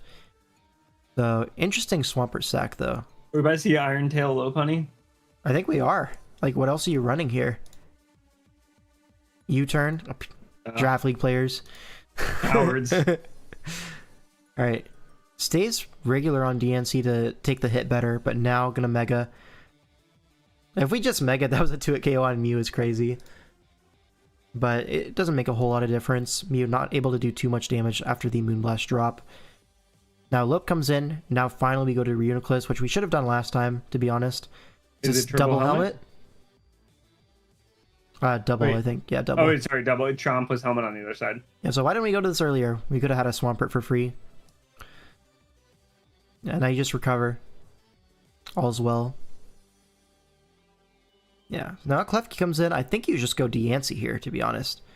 Oh, never mind. We're setting up. Oh. Are we toxic? No, it doesn't matter. Oh, Steel Beam. Big.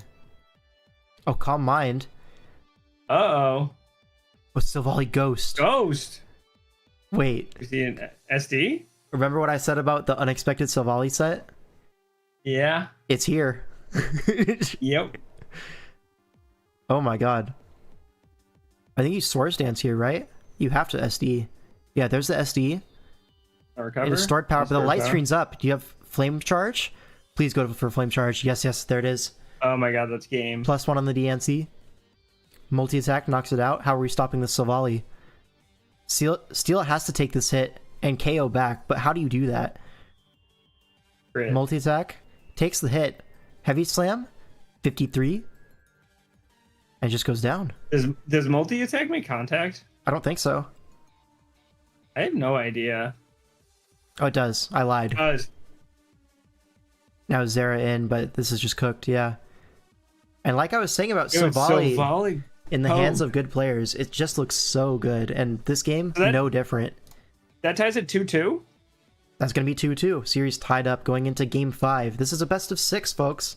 So no matter who wins this one, the next game is going to matter. The series will not Oh be my done after God. this.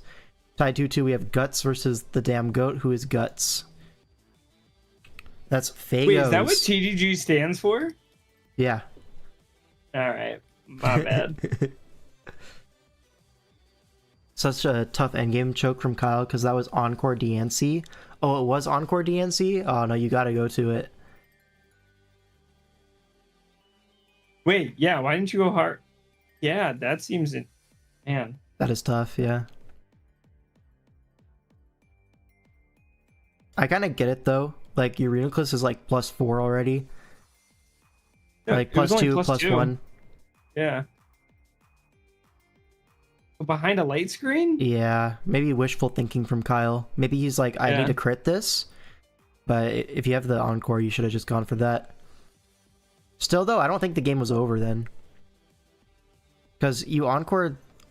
If you go hard Lopunny on the Encore, then you basically get a KO. Like, Runus is low. It's probably still Kyle winning, because then you get Zera in, and it's just a KO. Yeah. No, Kyle definitely Hi, wins that. Lexi. He asked, are we going to rap together? Might Kyle, have then to. we back again with leading with the flip turn. Live performance. Yep. All right, We're but going to do a game rap for 5. whichever team wins. Oh, we are not going to do that. This is false promises. You guys are playing for stakes now. Yeah, Dude, yeah. a Kartana actually does not do great. There's There's an an Arcanine. Arcanine. Yeah. Yeah. Man. The God Arcanine matchup. I mean, this is an Urshifu Rapid, and Rapid Strike with like the pads on does look really strong into this. So we'll see. Nidoking as well, a massive threat to this team. Screens into Necro looks pretty nice. Yeah. Like, what's the psychic check? It's just Aegislash, and you have Heat Wave Just for that. Aegislash. Yeah. Or actually, you have Earth Power. Heat Wave's just worse, I think. But anyways, yeah, matchup looks kind of crazy from both sides. Garchomp's a massive-ass threat. Kartana's not a threat, but Zapdos goes crazy. Actually, no, it doesn't. There's a Nihilego. I'm lying. But the Necro, I think, is the main focal Ready point. for lead toxic support fucking Kartana? What else can it do besides just fucking throw off knockoffs and toxic this game? Yeah, that's kind of a set that you do see into Zapdos a lot as well. Just like Subtoxic Kartana. Just 1v1 the threat. Yeah, It's all good. like, you might as well try to take something down with you. And then you just go Knock and Leaf Blade, I think. Knock, Leaf Blade, Subtox. Kind of looks fire. So maybe we wrote off Kartana a little bit too quickly. We'll see. At game 5 of the finals. Oh, you just lead Rotom Necro. leads off into the Necro. That does way too much. This is offensive Yeah, did a Necro. lot of damage. Photon into Garchomp. That's going to be big damage. 71! Oh my god. Holy. We're faster. I saw leftovers were faster. Oh my god. Goes for it It's about to again. do 40. 32. A bulky Oh my Aegislash. Remember this team... Oh, is it this team that loved the... Yeah, this team loves bulky Aegislash, right? We saw it from the semifinals. I think it's the same team. Yeah. Yeah. They are clicking an attack. What are we seeing here? Shadow Claw? Shadow Ball? Shadow Ball into Nidoking, but Nidoking in on the field.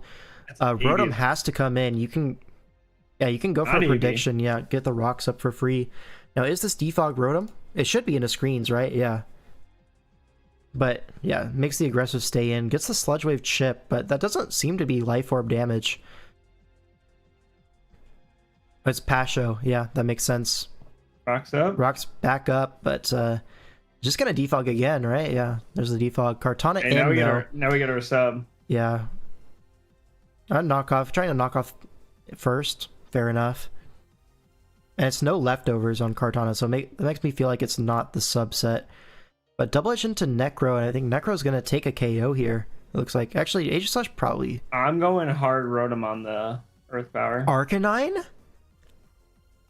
You cannot sack your Arcanine like that. There's a Kartana. Dude, I went Rotom. Oh my god, I went Rotom. Rotom is crazy there, I'll be honest. Nah, it was calculated. It was calculated. It would have been right.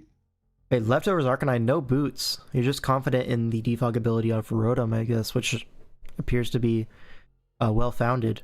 But now Arcanine's so low, this Kartana is a major threat. You just sack Arc trying to get a Wisp off if he gets greedy in SDs? Wait, if this Kartana is set is like Swords Dance, you just lose. Oh my god. Maybe Scarf Nihilego can revenge, but everything else freaking dies. Yeah, Arcanine's down.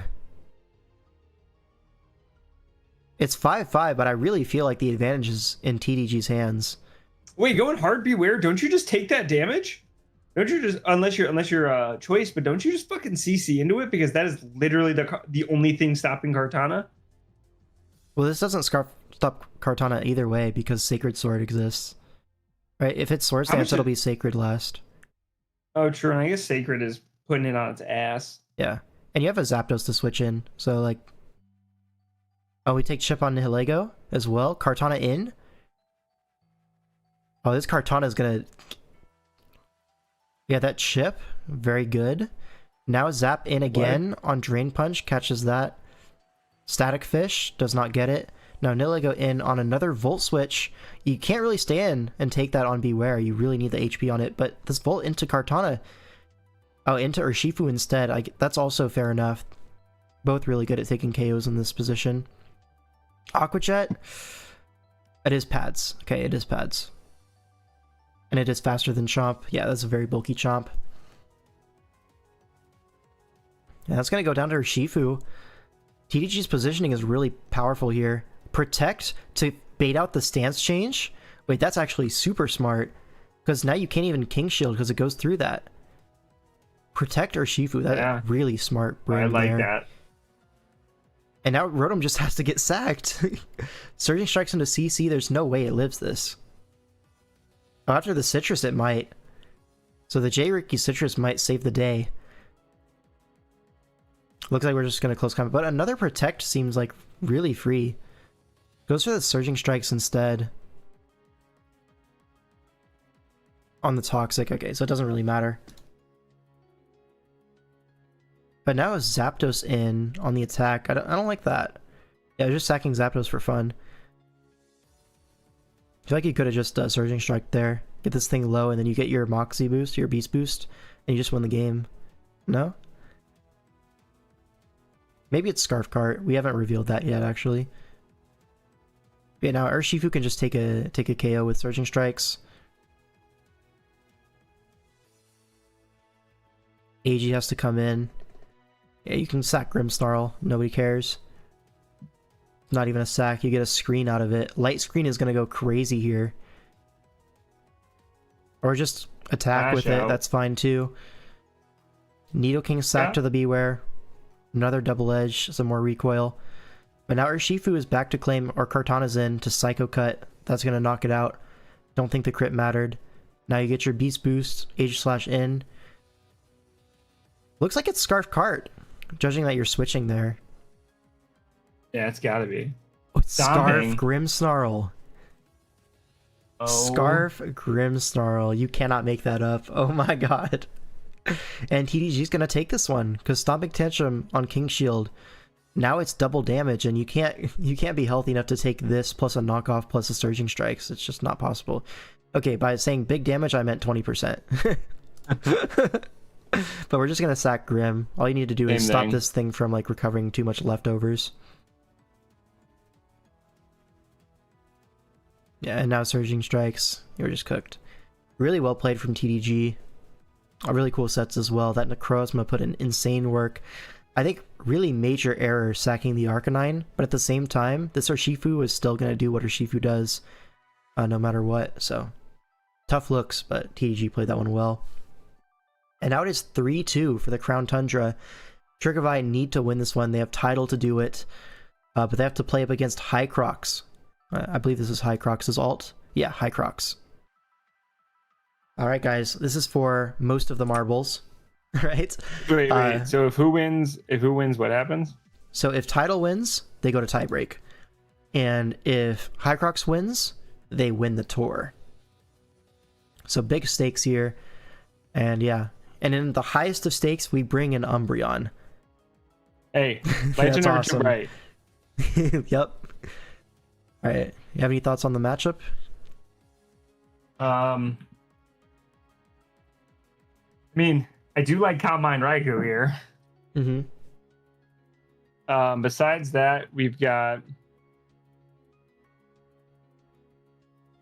I mean, Zeraora look. No, because there's no hidden power. Thorn doesn't get Nasty Plot on Gen 8, does it? It does. Oh, it does? I mean, Nasty Plot, Hurricane, Heat Wave, once that Raikou gets low, is looking nice. The fucking Umbreon's so annoying. Yeah. God, Umbreon. It's just an annoying fucking Pokemon. Yeah. Let's see. I do like the Gengar here. There's no Ghost Resist, right? Scarf looks really strong. I mean, the Ghost Resist are rude, right? Which isn't good enough. I don't know if you bring Scarf for the Zera or just like Specs, maybe Life Orb. All of these are really strong. You're able to come in on Mudsdale pretty freely. So, I do kind of like Gengar here. Umbreon looks defensively strong. Yeah, the Lando looks really strong as well. Like, Earthquake, Stone Edge, knockoff kind of just kills everything, and you still have slots for rocks. Yeah, let's see. Latios going to lead off into the Lando. Lando going to switch out there into Steela on the Draco. Draco trying to cover the Umbreon in the Lando Sting in. Makes sense, so Steela covers that. Now, Earthquake on the Metagross, going to do some damage, but no lefties on the Steela, so could be an auto set. We're going to see a trick immediately onto the Umbreon, but it's lagging tail. It's not like a Scarf or anything. So this Umbreon is basically unaffected. Like, it was already slower than everything anyways. And now taunts the Rude. Okay. Taunts the Toxic. Fair enough. Now Lando comes in, gets the Intim. But Lariat going to ignore that drop, I think, right? That's how that works? Or is it only opposing, like, boosts? I don't know. It's been a while since I brushed up on my Lariat mechanics. But defensive Lando, it looks like there's the rocks. Another Draco incoming, it looks like, from the Latios. Dragon Pulse instead. That does crit! So much damage. Why is this Umbreon naive nature? What the hell? So this is anti-AV. No, this gotta be AV Steela then, because if Draco did 25 to this, but Dragon Pulse crit is doing 52 to Umbreon, this has to be AV Steela. There's no way it's not. And there's the Mega Horn, which kind of confirms that to me. But missing is kind of annoying, because now you have to take a Thunder Punch. And yeah, the Metagross goes down, but Steel is basically dead now. Zera comes in for a KO, but Lando is still healthy enough to come in, get some Rocky Helmet chip. Comes in on Plasma, so free entry point. And now a knockoff seems pretty free. Get rid of the Torn Boots. There we go. And now probably just going to see a Raikou pivot or a Steela sack. That makes sense as well. Yeah, 12, definitely AV. But Heat Wave going to connect. And probably going to see a Raikou follow up. There it is. No boots on the Raikou, crucially. Taunts, expecting a Calm Mind, or Reflect. This is Screens Raikou. And it is going to Scald into Latios. This Latios is going to kill everything, dude. Look at this. What's Hycrox supposed to do? You just kind of take the L. Yeah. Do you even need to Draco? Maybe... I feel like you just Dragon Pulse. Draco, yeah. I guess you Draco. It's fine either way. Yeah. No harm, no foul. But now you can finally get the light screen off. Light screen does look really strong. And now you get the reflect as well. Alright, so the last move is definitely going to be bulk up on the Sarud. Lariat. That's doing so much damage through the reflect. And we could just jungle healing forever. Like, we're just stalling out this screen turns. Yeah, taunts here to prevent, like, resetting up the screens later, I suppose. But now it's just going to be a jungle heal for sure. But now you finally get the timing to get into Mew. You have your screen up. This is what you want, right? Taunt, but yeah, we're slower than the Zarude. It has taunt. Really nice prep from Tidal. has like the perfect set for the opportunity. And yeah, Mudsail comes in on the Frost Breath. Frost Breath always critting. Gets the Toxic on the Mew, but yeah, this Mudsail, it's only really here to oh, the Custap Berry. Endeavor? Oh, that's so big. The J-Ricky Citrus Berry. So Mew gonna survive one more turn, but I don't think that's gonna make a huge difference. Frost Breath not gonna KO the AV Torn, or no, it's Boots Torn. Oh no, it took rocks. Oh, it was knocked off. What am I saying? I'm just yeah, okay, it is Scarf Gengar, but I don't think that can KO Zera at 76. But if it can, wait, Scarf Gengar might do it. It's kind of close. Oh, it's Scarf Zera. Yeah, Scarf Zera saves the day. And we're going to tiebreak. So Rude comes in. And yeah, Tidal cannot lose this one. So we're going to tiebreak now. Big win from Tidal. Dude, tiebreak is, and what's the tiebreak rules? So I believe it's Galar decks, and then both teams pick one tier. And they can double up on it, I think. So, game 1. It's going to be Kyle versus Rage. Alright. And Rage is rocking that Zama team. We do see a Lucario in the finals tiebreak. When was the last time you guys saw Lucario? Been a while. I know you play Wi-Fi, so maybe it hasn't been as long for you, but... Dude, I see Lucario every other day. Literally. But Rage's team is kind of like very standardly good. Is this like a rematch? I remember the Dragapult versus Aromatisse from earlier. Yeah, and the Zapdos into Crook. Yeah, Zapdos is Thanos here. Yeah, and the Skarm into... This is a rematch from the regular finals. So, last time, I believe, Rage won. So we're gonna have to see how Kyle has adapted. Obviously, bringing Lucario is a major difference from last time. But at the same time, Lucario doesn't look that good. You can see why it was benched originally. But maybe it's like Scarf with like Aura Sphere to really like have something faster than Zama that can chunk it down. That could be pretty useful. Scarf Stone Edge also able to lure the Zapdos potentially. So definitely some opportunity for this this Lucario. Could see Nasty Plot Vacuum Wave. Believe it gets at this gen, but maybe I could be wrong. Alright. Mew's gonna lead off into Reuniclus. Again, Reuniclus lead, like you were saying earlier. And again, it's Infestation Toxic. But this time, Rage is prepared for it. The Weakness Policy, Calm Mind, turn 1. Oh my god. Why is Obscune seeing play and getting drafted? Well... Too tough. It's a really strong breaker, right? If a team like this, you really want something to take advantage of the Volt Switches from Zapdos.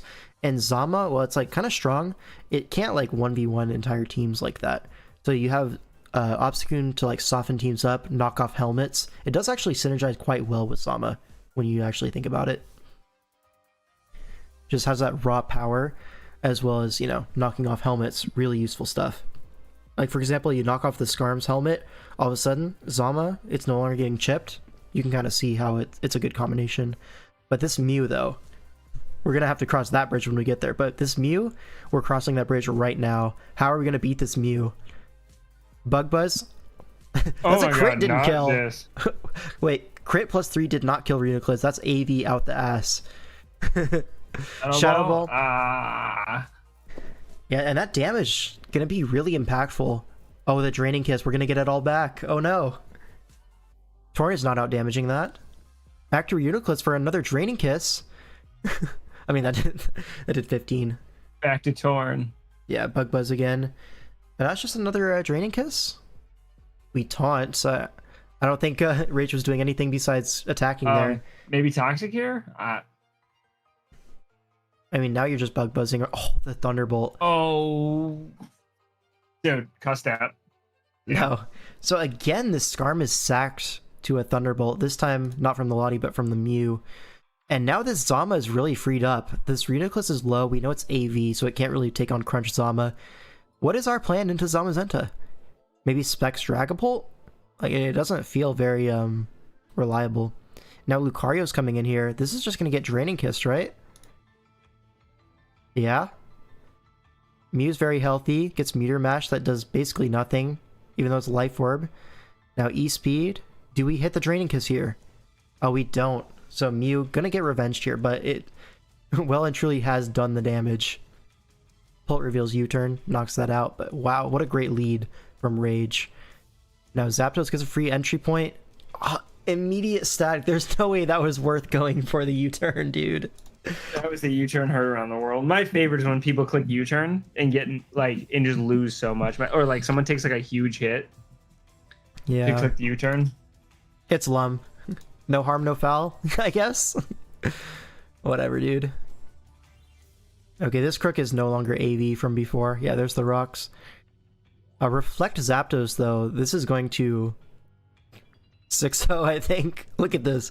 What are you supposed to do versus Zapdos? AV or Uniclus? You're just walled. Like, sure, the Hurricane's not doing anything, but you don't do anything back. Infestation, and I guess you can stall out some Roosts. But yeah, this is not looking too good for Kyle. Rage is like really dominating in this early game. Okay, Future Sight might be able to force out this Zapdos.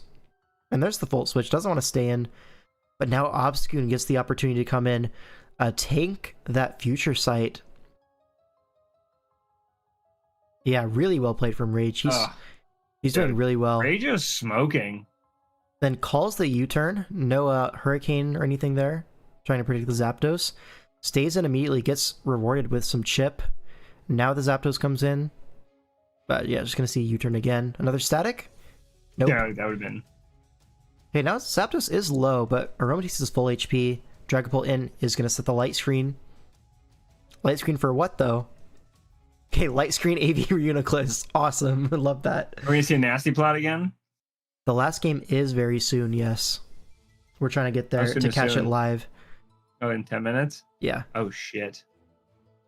Right, Crook in on the Waddy. It's eject pack. No. On the eject pack. Oh my god. I don't think it matters. This is in the bag. Hard pull? Yeah, on a... Workup Zama.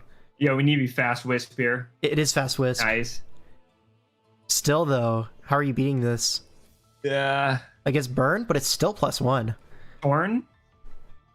Crook in for the Intimidate, but another workup gonna reset that. And now it's just a close combat, maybe? Or maybe another workup. Yeah, Reuniclus able to stall this out, maybe. Beats it, yeah. Beats it is a strong word. Yeah, that's still getting 1v1. Like, you have to switch here. Close combat here, please? Ah! No! Now we can just pivot back into the Reuniclus. Oh! Okay, Heart Dragapult is kind of crazy there, I'm not gonna lie. I feel like... Okay, can I make a crazy statement? Probably not a crazy statement. I feel like what happened was Rage has felt like he's so far ahead. He was like, I'm gonna try to not play, and is slowly just taking his hand off the wheel while Kyle is playing to every out he can play to. Yeah. I'm not saying Kyle is still it's like he has a great chance, but he has made every play he needs to play in this end game. Mm-hmm. And I feel like after losing Zamazenta, Rage has to like snap back in. Yeah, and I believe he's about to snap back in because look at Aromatisse and look at his team. What beats Aromatisse here? Yeah, you gotta Not a go. whole lot. You U-turn, go Reuniclus, pivot Torn, and you get some regen spam against it. Can we see a Calm Mind here? Calm Mind would just insta-win the game, I think.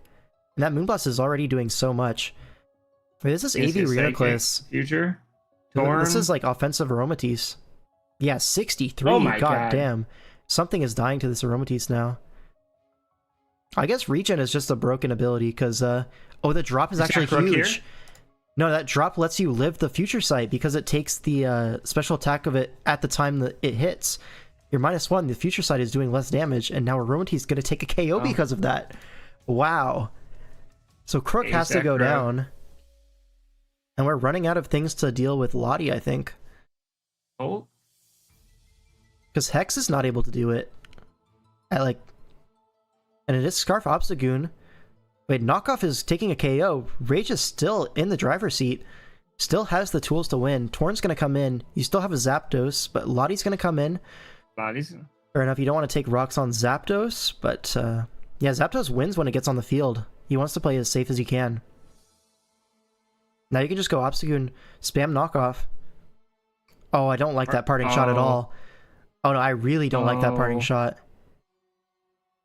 Gets the static. Oh, I mean, no, that's fine. That's fine. We didn't need Static doesn't anyway matter here. Okay, this turn is like low-key a 50-50 between Taunt Roost and we miss. we did miss. He doesn't matter? Went for the Roost anyways. Would Heat Wave have killed? I think not. I think not. Yeah, 22. It didn't kill. No, I didn't. Okay. And missed for the Hurricane. Essentially, we're back to neutral. Why aren't we clicking the electric move? You don't want to Volt, take rocks, and then like... Wait. Is he not discharged? Did I go back to his... Oh, no, it's Hurricane, Volt. Yeah. Hey, where's the taunt here? You want to hit a Hurricane and then Volt. Oh, it catches the Roost? Hold on. Now you sack Bolt. You sack Bolt. The confusion. Heat Wave. Now you can Volt Switch because Scarf Obstagoon has it in the bag. Don't you sack Bolt there? Wasn't the play sack Bolt on the like? Because you're confused. So you sack Bolt there. So you sack Bolt. You get back up to 63%. Zapdos can't heal. Zapdos dies, and then it comes into it. Then Obstagoon comes in. I think that only doesn't work if Rage just goes for a Hurricane. Like if Hurricane comes out on the pull, you just lose. Correct. Well, I mean, you're losing regardless here. Yeah. So like in theory, Hurricane is like if you hit, you win. Versus no matter what Kyle does. So in that case, you can either play to that out, or you can just hope that Rage Volts for no reason. Then you go Pult, I think. Yeah. But no such luck. Torn goes down, and yeah, Obstagoon gonna knock off.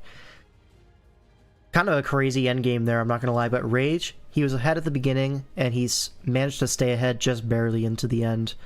So it did get really dicey. Dude, unfortunate. Kyle was undefeated and took his 2 L's in finals.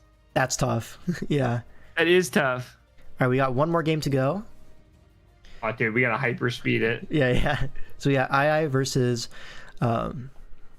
Toxic, and I don't think we have time to get too much into the team preview. But looking at it, Garchomp Mirror, pretty scary stuff. But there's a Skarm on one side, so Toxic's probably going to be mixed Chomp, whereas II very much more so able to be like an SD Chomp with Scale Shot, which is a much scarier threat, especially when it's immune to T-Wave, which is like Toxic's main speed control on this team. So we might see a Scarf Chomp actually to check the opposing Chomp, but that doesn't seem good either. So Garchomp major threat, Coco major threat. We could see a Focus Punch Lopunny, one of my favorite techs, into like Roosting Skarm, but there's a Uxie as well. Does look massively in favor of II in this matchup. Lead Infernape, gonna force this Lopunny to go for Fake Out if it wants to stay in. So now, free Rocky Helmet chip. Wins, they stay alive. It goes to game 3. Yeah, he has to win this one. Got it. Mew's going to come in on a presumed hazard. Yep, spikes go up. But now Mew is free to do whatever it wants, which is always scary. T spikes up massively changes the landscape of the game. Wow. So that hits all of the important threats here. Dude, is T spike going to rock here? Overheat jetpack. Let's go! Ridiculous, dude. Klefki finds his way on the field. We see screens up, reflect, so you need to do something cheesy here to get through this matchup, and I think we've done it. T-Spikes plus reflect. Infernape comes in. Are we special? We should be into Garchomp, I think, right? Get an overheat off. Oh, Wisp on the switch to Chomp. That's big. Nice. Oh my god, that was a good Wisp. Now Uxie just walls forever. Oh, I don't like the Coco. Balloon? Okay, I like the Coco now. We're back. I would have preferred Uxie still, is the thing, because Fire Blast was definitely a possible play from that Garchomp.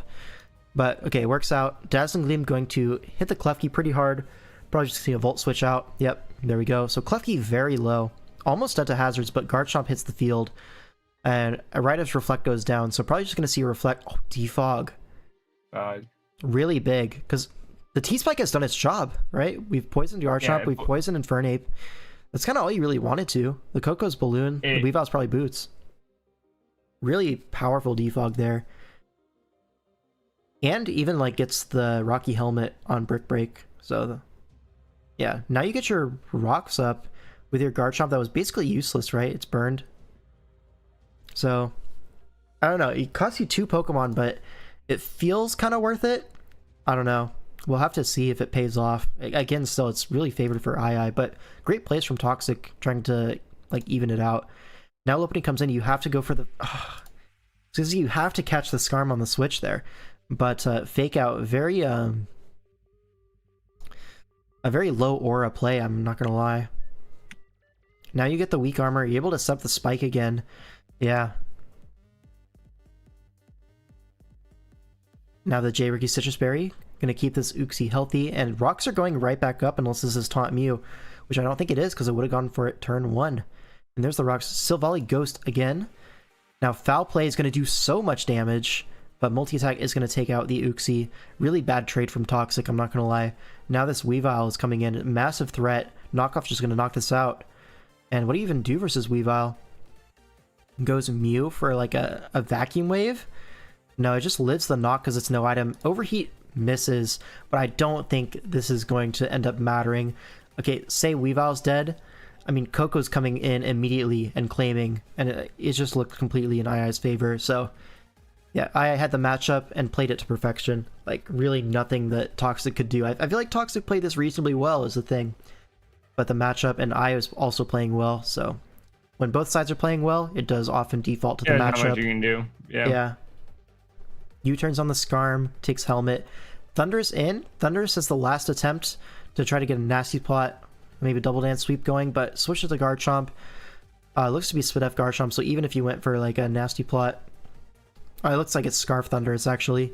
Going for another Sludge Bomb there. Gonna die to this. Yeah, we're just completely cooked.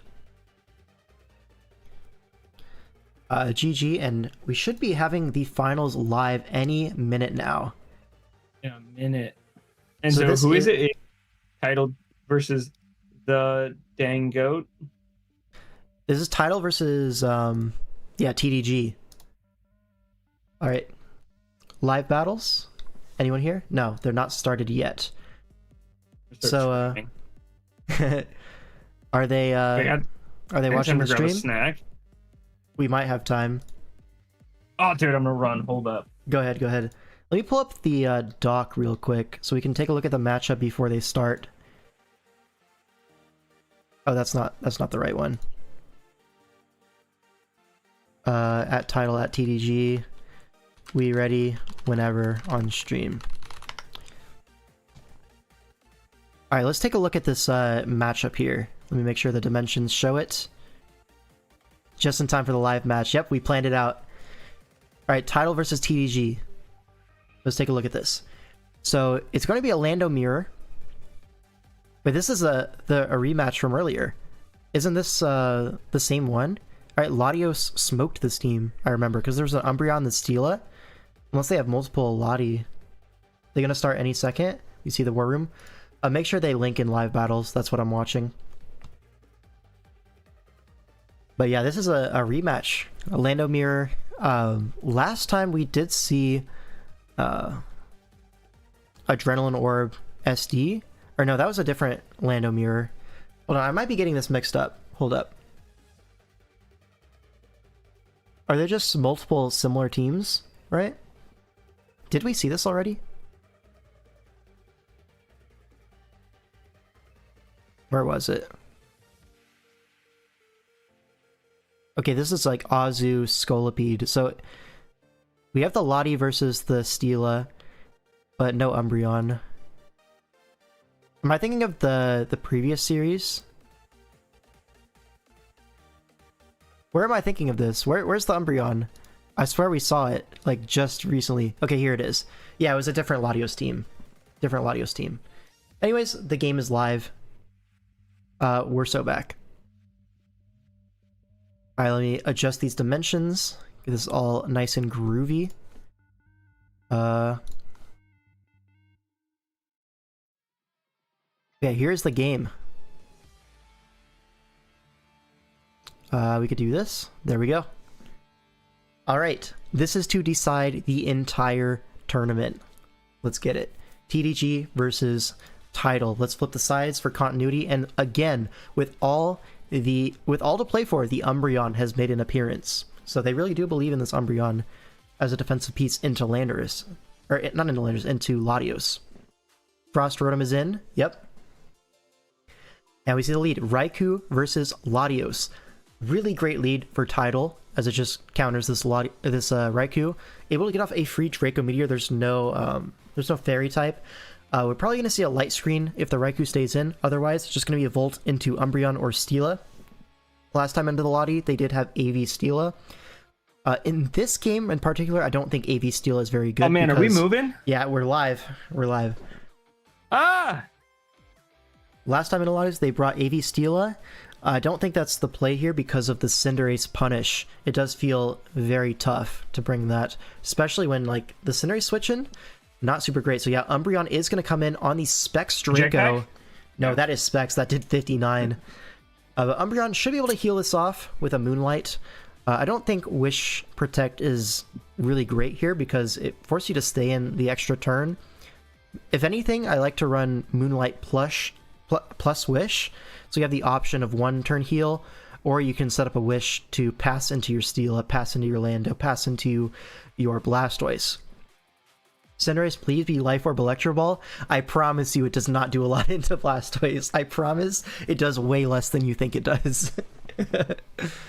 One thing I need to do is get my little gray overlay to put the chat on, because it's white on white at the moment. Let me put the chat right here so I can see that on the screen for the VOD and stuff. Alright, Umbreon in. Should be just healing. We see Scovillains has joined the battle. Alright, Lando gonna come in on the Umbreon.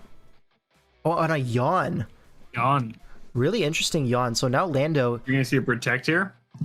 Protect feels way too obvious. Like, Tidal will never make the U-turn play. We're definitely hard switching out into Scrafty here. Like, that has to be the play. I don't see anything else that makes sense from Tidal's POV. So this Umbreon could very well just go for a Wish, go for a Moonlight, go for anything, really. Even a Toxic, trying to catch the Scrafty, but I don't like Toxic. I do like staying healthy on this Umbreon. You need something for the Lottie. Otherwise, those Specs Dracos are going to start collecting very soon. Lottie comes in. Whoa! Lando is crazy there. What? Well, Tidal just had the opportunity of a lifetime fall into her lap. And now this Draco's coming out and something is taking an absolute beating from this. If Lando's Scarf with knockoff, I would be very surprised in this matchup. And if it does, I have to say Latios probably lives that from full. But if you are Scarf Lando, knockoff does seem like the play. But otherwise, you have to go Steela, I think. Maybe Tidal doesn't want to risk that. Because Scarf Lando... Oh, it does KO. I was going to say, you don't want to risk that because Scarf Lando and a Cinderace does make a lot of sense. But, man, that's going to catch out the Latios. And Latios was in such a good position to carry this game. The Umbreon was low. But alas, it's going to go down. And we even had the Lando to pivot in. Like, if you were at all worried about that, you could just go to your own Lando, set the rocks up. Like, you're never really punished by that play, but goes for the high risk, high reward, and there is no reward to be had.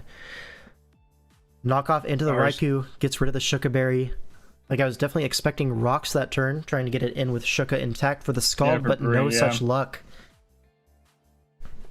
And now what? I mean, the Scald is threatening. With the Latios down, Raikou has become a big threat, so Tidal might just want to stay in and go for the Earthquake. Other opportunity is to go into the Rotom Frost. But again, yeah, you really need to scout the Scarf there, right? I think so. I was thinking about it, like, I was thinking, okay, this is good. You can get a Draco Meteor, but the Scarf is possible, right? And losing the Latios is such a big blow. So, fortunately, though, no Scald Burn, so Lando is going to take the KO. TDG not pivoting back to his own Lando on the Earthquake. Instead of just taking the chip, taking the Scald opportunity. And it's a 1-for-1 trade, basically, for the Latios and the Raikou, which, I mean, both were pretty big threats. Is this Lando AV? Skull did nothing. That's either max SPDEF or it's AV. I'm thinking it's AV, looking at the damage and stuff. Probably as like a check to Steela, right? You smack down into Earthquake, take any 2 hits. I could see it. Now Mew comes in threading an Ice Beam. Do you just go Rotom here? Could go Scrafty and then like double to Aegislash, trying to like pivot around. Oh, we're just faster and go for a U-turn. Procs the weakness policy. Weakness policy. AG comes in, rocks. So rocks go up, and this Mew is very threatening. Gonna go for the Shadow Sneak, guaranteed value no matter what, and Earthquake going to obliterate that Aegislash. No rocks if AV, yeah.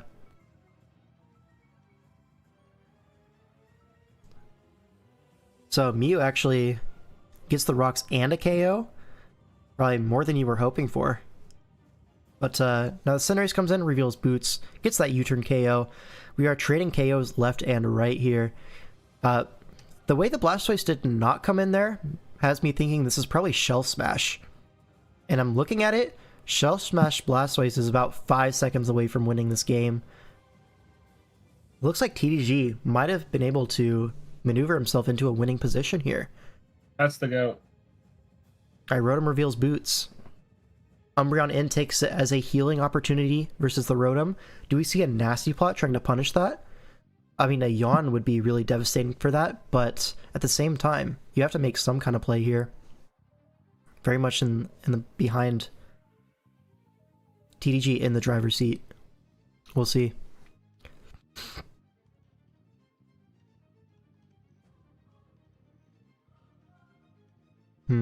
What are the outs for Tidal, do you think? Um,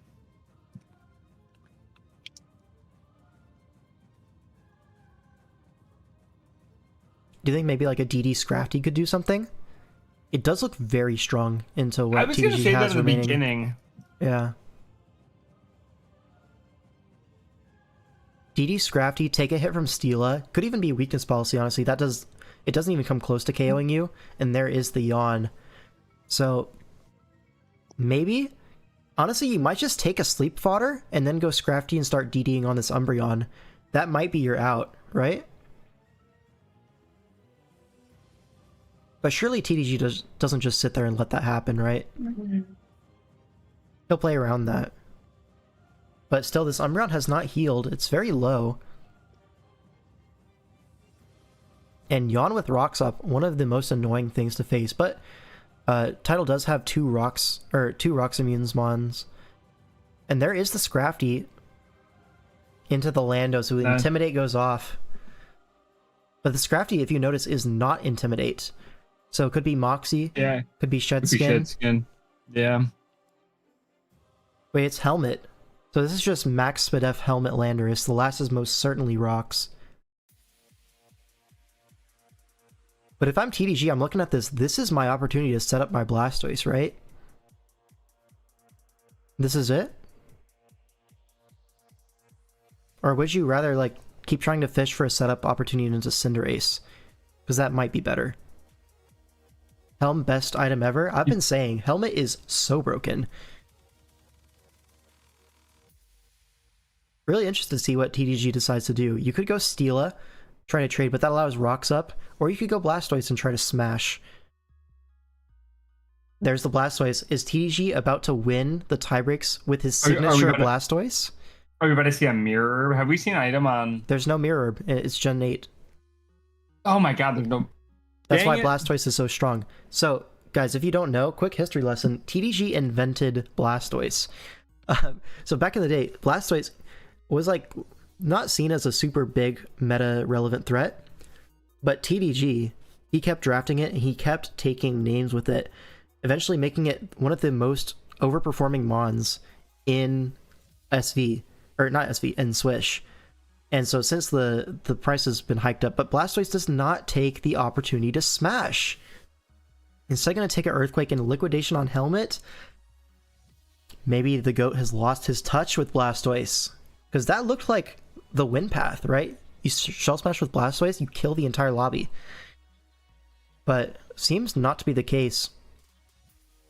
Now Rotom's able to come in, and isn't Umbreon in range of like T-Bolt into Blizzard? It is, even after leftovers.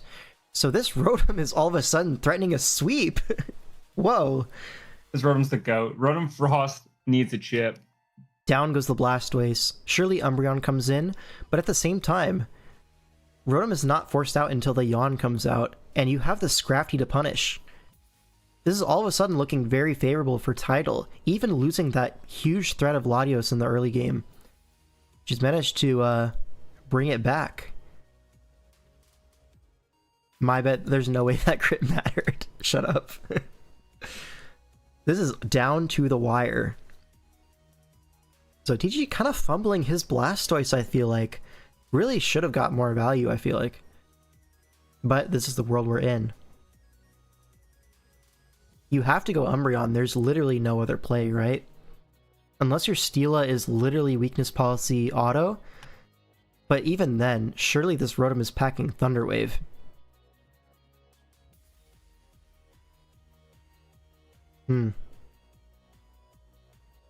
This is getting very intense. 60 seconds on the timer for TDG. He has to make a decision soon. Stone Edge Lando? Well, the thing is, the Lando is almost certainly slower than the Rotom. Maybe it's... Oh, actually, no, it's Scarf Lando. I got the Landos switched up in my head. So Lando does come in. But if the thing is, if he locks Stone Edge, that gives you the free DD on the Scrafty. So it's, like, really hard. Is it confirmed that it's DD? It's not, but it is not Intimidate. So it's probably Moxie. Yeah. Which it's got that Moxie, got that drip. Tends to suggest DD. Agreed. I agree. Hard Scrafty calling out the Stone Edge. Catches it with a U-turn. U-turn! Huge U-turn. Cannot be overstated. Actually a massive U-turn from the Lando. And TDG is back into this. This Scrafty was the way he's supposed to, or the way Tidal's supposed to win. And now it's chipped. A really all-in gamble on catching that Stone Edge. Is like Autotomized really scary here? In auto here? It is, but at the same time, Cinderace should be able to take a hit. So I think if you're Tidal, hard Cinderace is the play. Oh, it's AV Scrafty. Dragon Tail. Why is it AV no Intimidate? Get a job. Get a job. It's Shedskin trying to like get rid of Scald Burns maybe from like Raikou and stuff. Another U-turn. Umbreon comes in. Wait, if we kill this Umbreon, Rotom Freeze might just do it. I like to knock off there if you... Oh, it's slower than Umbreon. Yeah, that makes sense. Umbreon's naturally faster. Now Rotom Frost comes in. Ugh. I feel like Tidal has really fumbled this endgame. It was going so well. Oh, the sub. Sub? Oh my god, the sub! Whoa! Nasty plot? Never mind. She knows exactly what she's doing. Is this not foul play? It is foul play. Does it break sub? I feel like it doesn't. Rotom has no attack stat. Another nasty plot comes out. Foul play does not break. Oh my god, it doesn't break the sub. T-Bolt does 59%. Another sub is coming for sure. You have to go Lando here, and then U-turn to break sub on the sack. Yep, there's the Lando. Do we call it with a Blizzard? It would be a crazy Blizzard to go for. Yeah, the sub does come out. I really would like to see another sub here. I think that is the play that wins the game.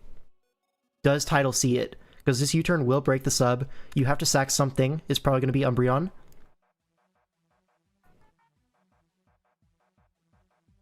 It might be Steela. Either way, it doesn't matter. Another sub is the winning play. Does Tidal see it? I mean, is it the winning play? Yeah, no, you have enough. Because nothing else can break sub besides the Lando. No! Oh! I mean, you get a free. No, it's not free because Lando can come in on this sub and break the next one. Yeah, you only Another get 2 sub subs has left. to come. I think TDG has managed. He's managed to mind control Tidal, because now it's U-turn sack, Stone Edge, Stone Edge. He wins. Wait, someone said rewarded is crazy. It's actually better that they missed the Blizzard there because Blizzard was the wrong play. Yeah. Because you hit the Blizzard, you're actually in a bad spot unless it's Salic. But this is fine. You sack Umbreon, you U-turn, sack Steela, Stone Edge, Stone Edge. Yeah. Hey, we're gonna need to start just dodging them. Can the Cinderace live the Stone Edge? That doesn't break, right? Yeah, no, it's -2 as well. Yeah. Oh yeah, Okay. the attack is -2. That's so funny. TDG doesn't have to risk any. Oh, he does not have to risk this. He does Are not the have to. Landorus? No. Oh my god!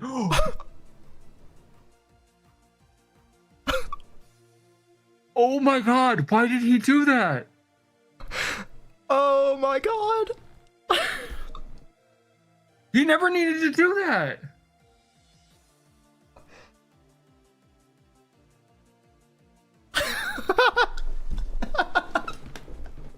Oh my god. Cinema.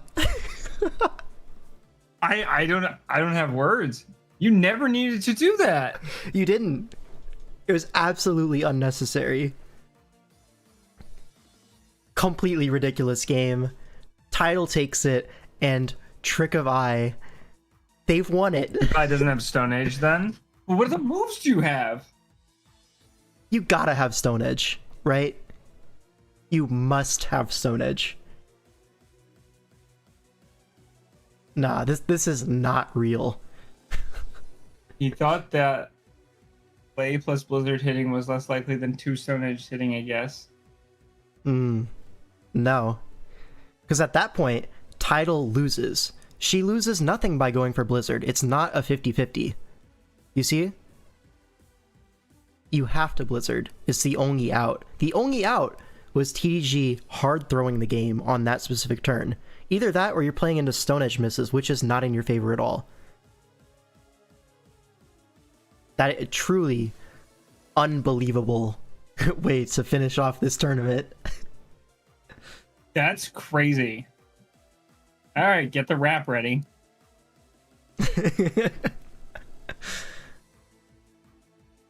All right. I think that's I'm perplexed. that's crazy. I'm genuinely shocked by that. Let's VOD review this Can we game watch- real quick. Yeah, can we watch this? Yeah. Latios lead, incredible lead for title. Free Draco. Does massive chip to the Umbreon. This is so big. And now Lando comes in to try to get rocks up, I presume, but Yawn is going to prevent that. You don't want to U-turn on a Protect, obviously, so Lottie comes back in. The Lottie here is strange as well, I think, because if the Umbreon just heals, this Lottie is not a good play. And healing is like the most obvious non-Protect play. And even if it does Protect, you just Protect again, scout the lock, and after leftovers you live the Draco, you can heal for free. So this Lottie actually doesn't make any sense at all. But it appears to work out because TDG went Lando for some unknown reason. Why did he go Lando? Trying to catch the Scrafty, I think? Because Scrafty is the play that makes sense there. We were talking about it in the live comm. Scrafty makes sense. So Lando tries to catch the Scrafty, get the Intim, and then a U-turn chip on it.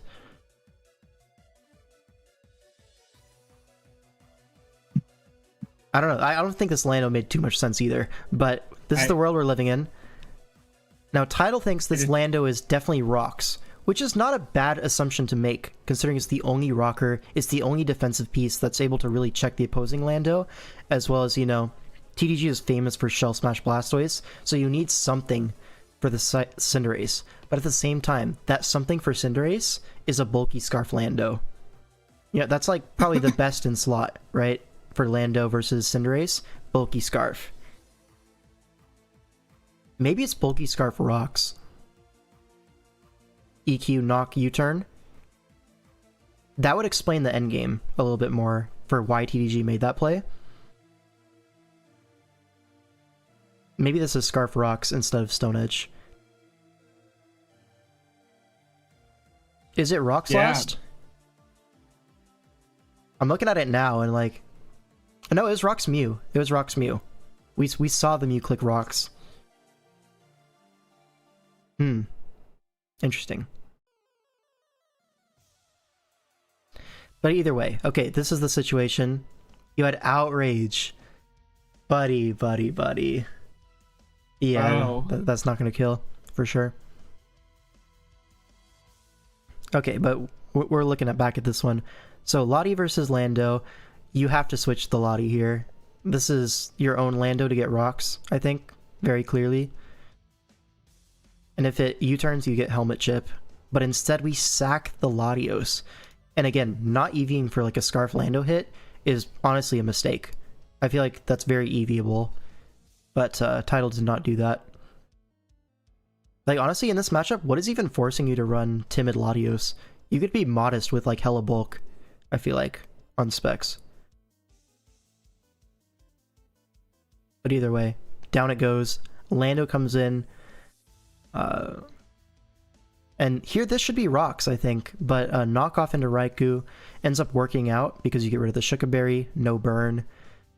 Raikou gone. Okay. Fair enough. Now Mew comes in, ends up being slower and weakness policy. Now this is a really big turn for Tidal. What is the Mew clicking? With the information you have here, I would think Ice Beam, maybe Psychic. So Aegis Slash, which is what she clicked, does make a lot of sense here. Especially considering you have Shadow Sneak, you're able to get guaranteed chip on this Mew. Put it in range of like everything. So I think that's fair enough. The problem is rocks go up for free. And this is really bad. And by really bad, I mean it doesn't really matter, because it's 2 boots, resist rocks, and then a Lando, which is fine.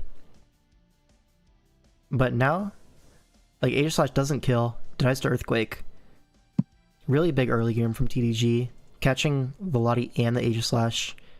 Now Cinder revenges, this is fine. Rotom in, reveals boots, this is fine. Umbreon in. Now here, not subbing is crazy, right? Now that we know the set, not subbing here is insane.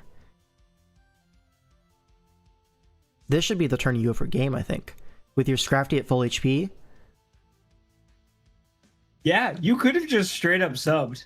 Yeah. I guess in case they're roar, you don't want to blow it there. Yawn Roar is so weird though. Yawn Roar is absolutely demonic. That cannot be real, right? Hey, all I'm saying is I played that on Wi-Fi. Like I said.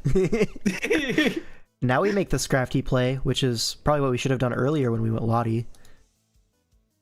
But now the Lander is double, catch with the Scrafty. So the same play from TDG. You have an active Yawn, you double Lando. I still don't fully understand why we're doing this, but sure. You catch the Scrafty, U-turn on the opposing Lando. Take helmet. But now Stoyson, is it not Shell Smash? Because when we were watching this, this was the Shell Smash turn. You get a KO on Lando after, and you get huge chip on Scrafty. We revealed no Scarf Cinderace because boots. Like, this had to be the Smash turn.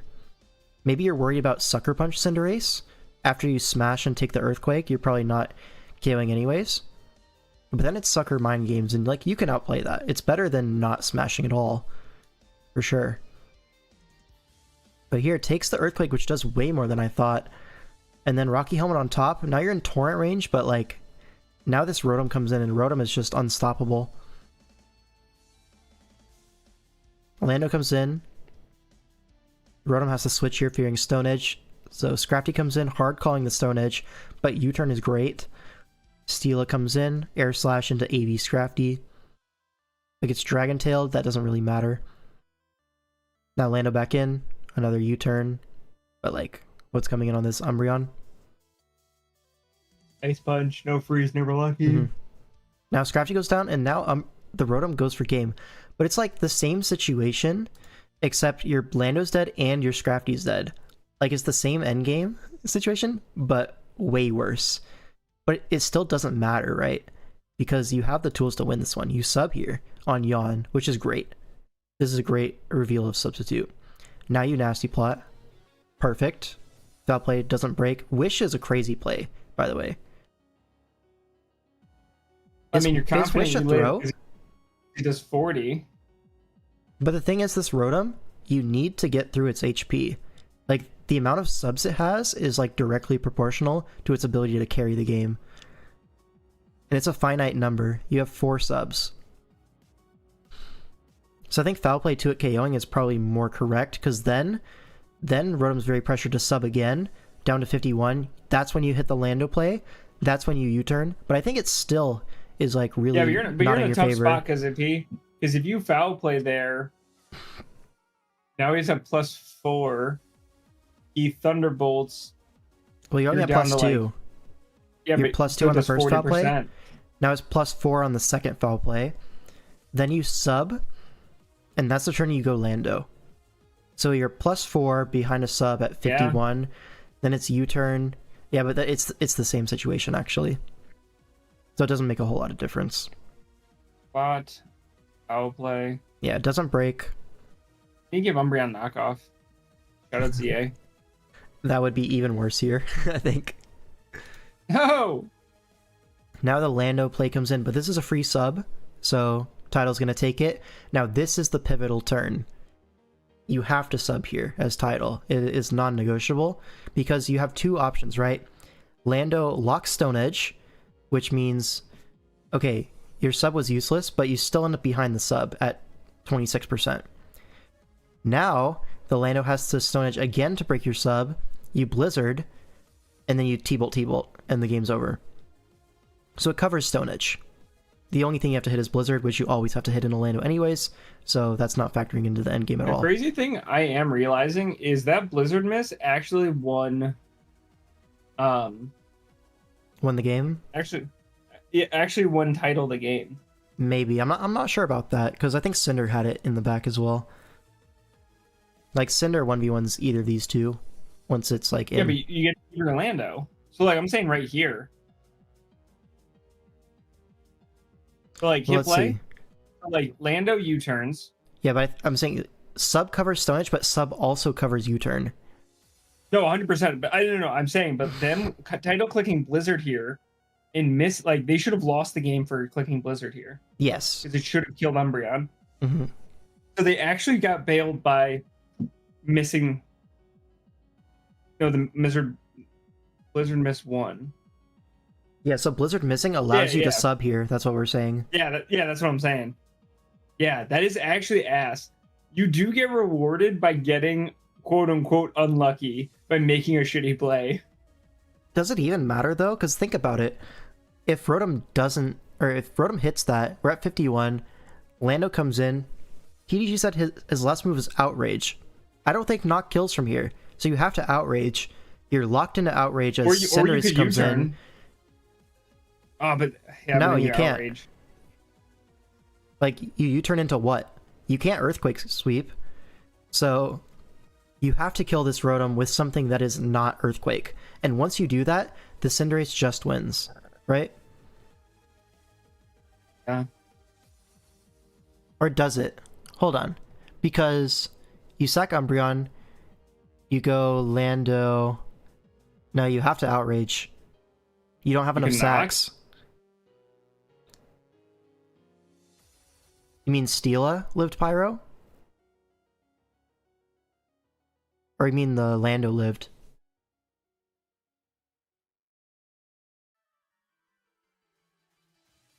Got TDG in the chat. Cinder lived Pyro is not what you meant to say. I mean, it does.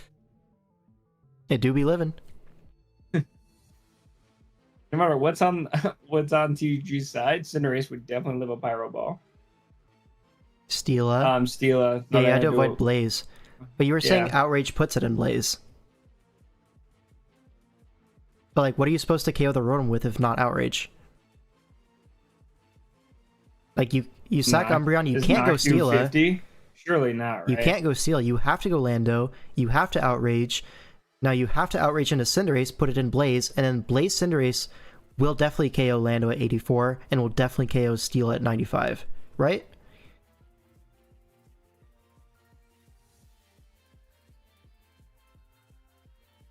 Am I thinking of that wrong? Knock might have killed... At 51? No. No way. This is a Rotom. Hey, that's the Landorus Therian. That's the LeBron. That's the Michael Jordan of fucking. That's the whoever you guys like more. Yeah.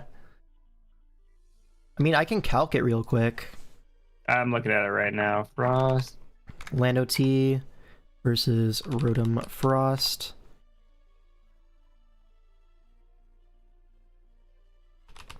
If it was rolls, it wasn't bulky. Okay. But like 0 bulk feels a little bit far-fetched. And even then, No, that's a Rotom. if it's no bulk, it's still nowhere near your favor. You see it 30% to KO, and that's like 4 defense. Like,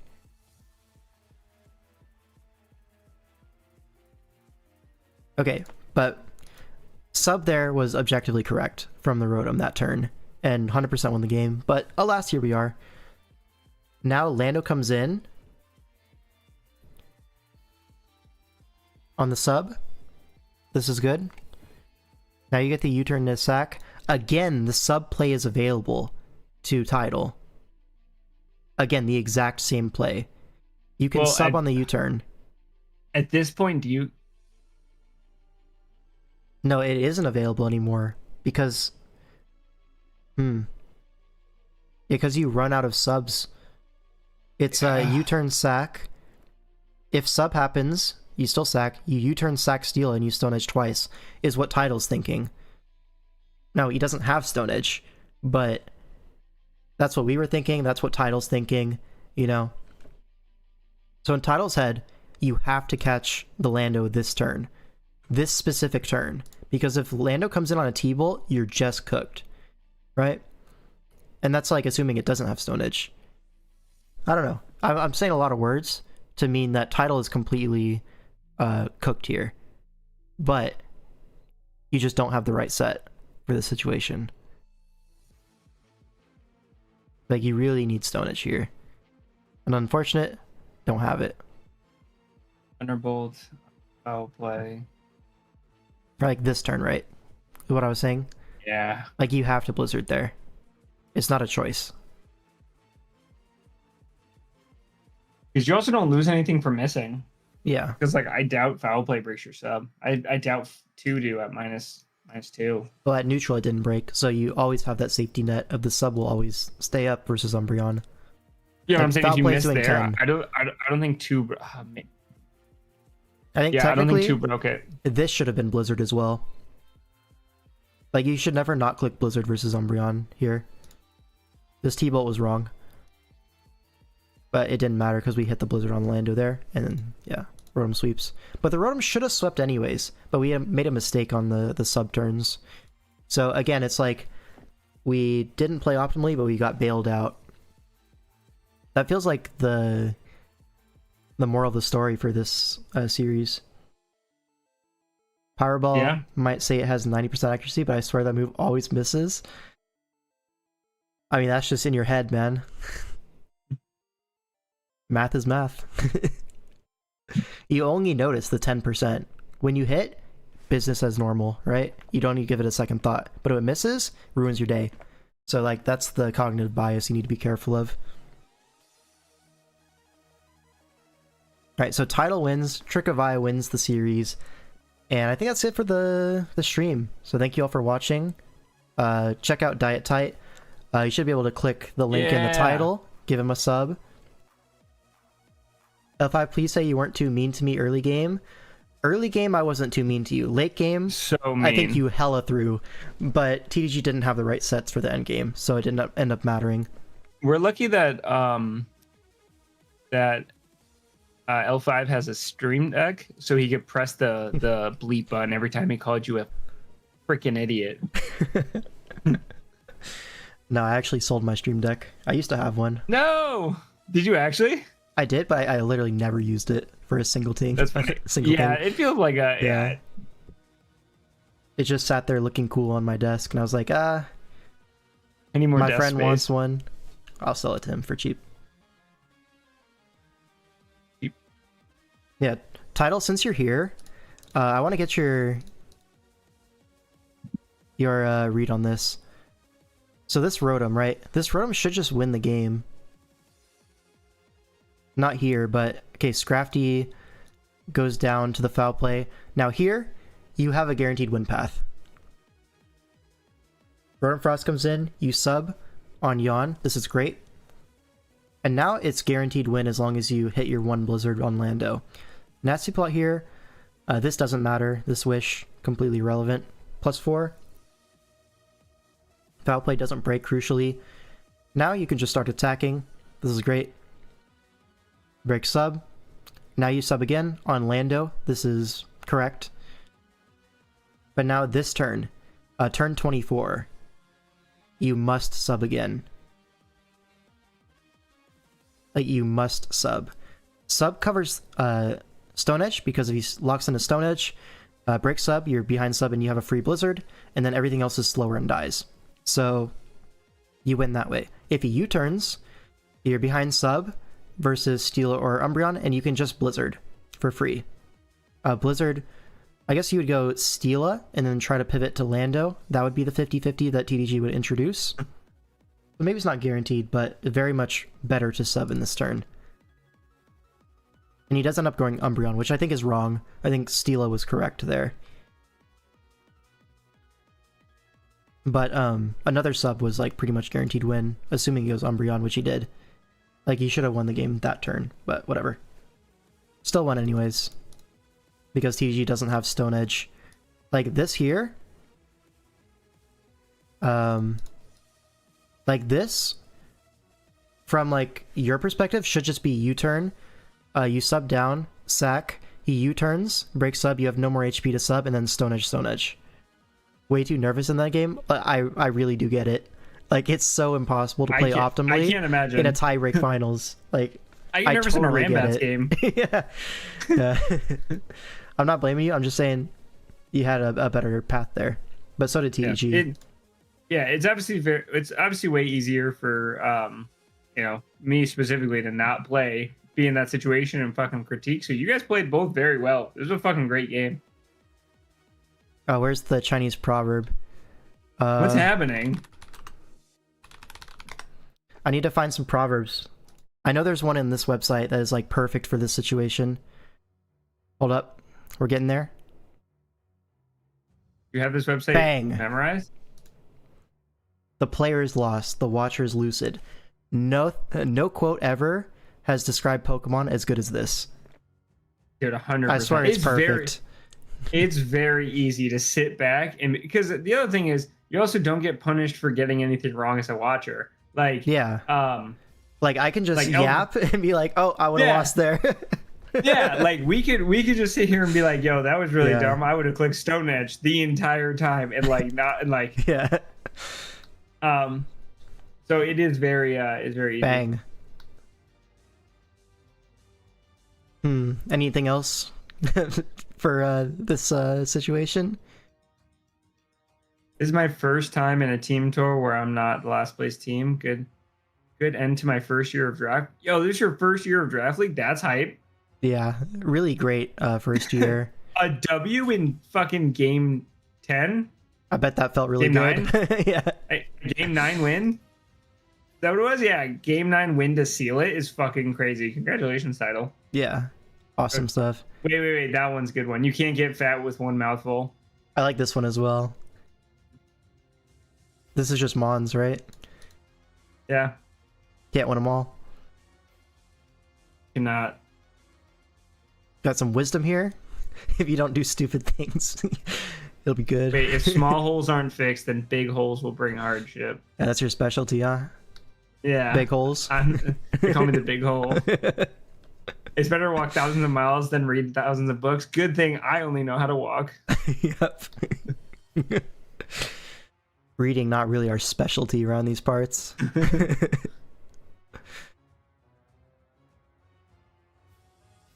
If I had SmackDown, I had a near guarantee I should have run that.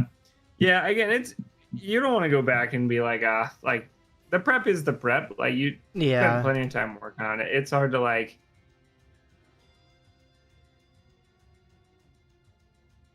It is a tough one. Yeah, Adamant Lando is actually important for the end game as well. So I'm also curious if it's Adamant.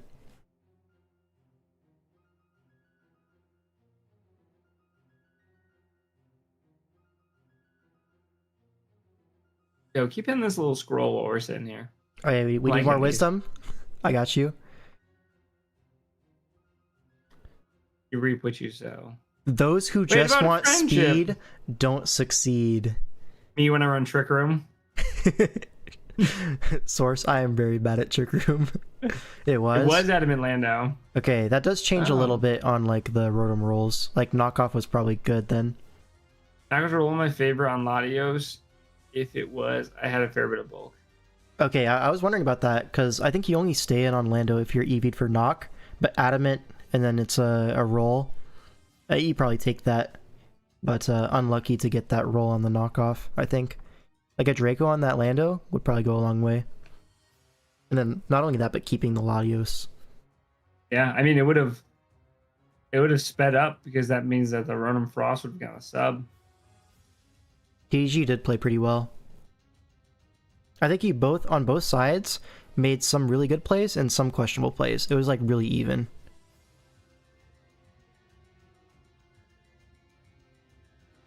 An intimate friend is hard to find. Don't you know it, man? Depends. Catch me in January, dog. Yep.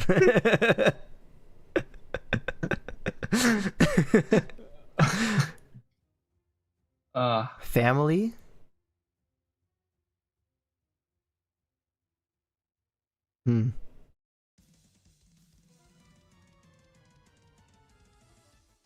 If you don't run the family, you don't know the value of fuel and rice. On God. That's bars. Yep.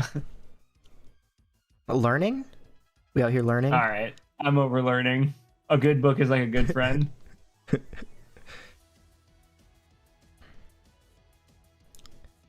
A good memory can't beat a bad pen. This is just, you gotta calc, you know?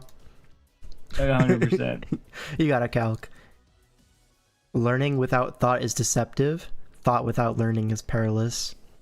Damn, that was deep. Ours. Okay, I gotta ask, why do you have every DPL doc pinned?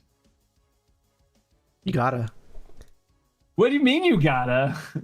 You know how many times people have been like, do you remember that one game where this happened? I was like, I got you. I got you. Make a folder and organize them. Nope. Don't want to. This is crazy. I also realized it didn't pull up on stream, so it's just a me thing. Yeah. I do have all of the DPL docs and like the most recent team tour that's not DPL bookmarked. I use those a lot, I'm not gonna lie. Okay, so now this tour is over. Is there another tour coming up? So there is DWL coming up, which is the Smogon team tour, which is basically DCL, but they have more formats in it. So they have black white, they have DPP, I think are the two editions. Yep. And yeah.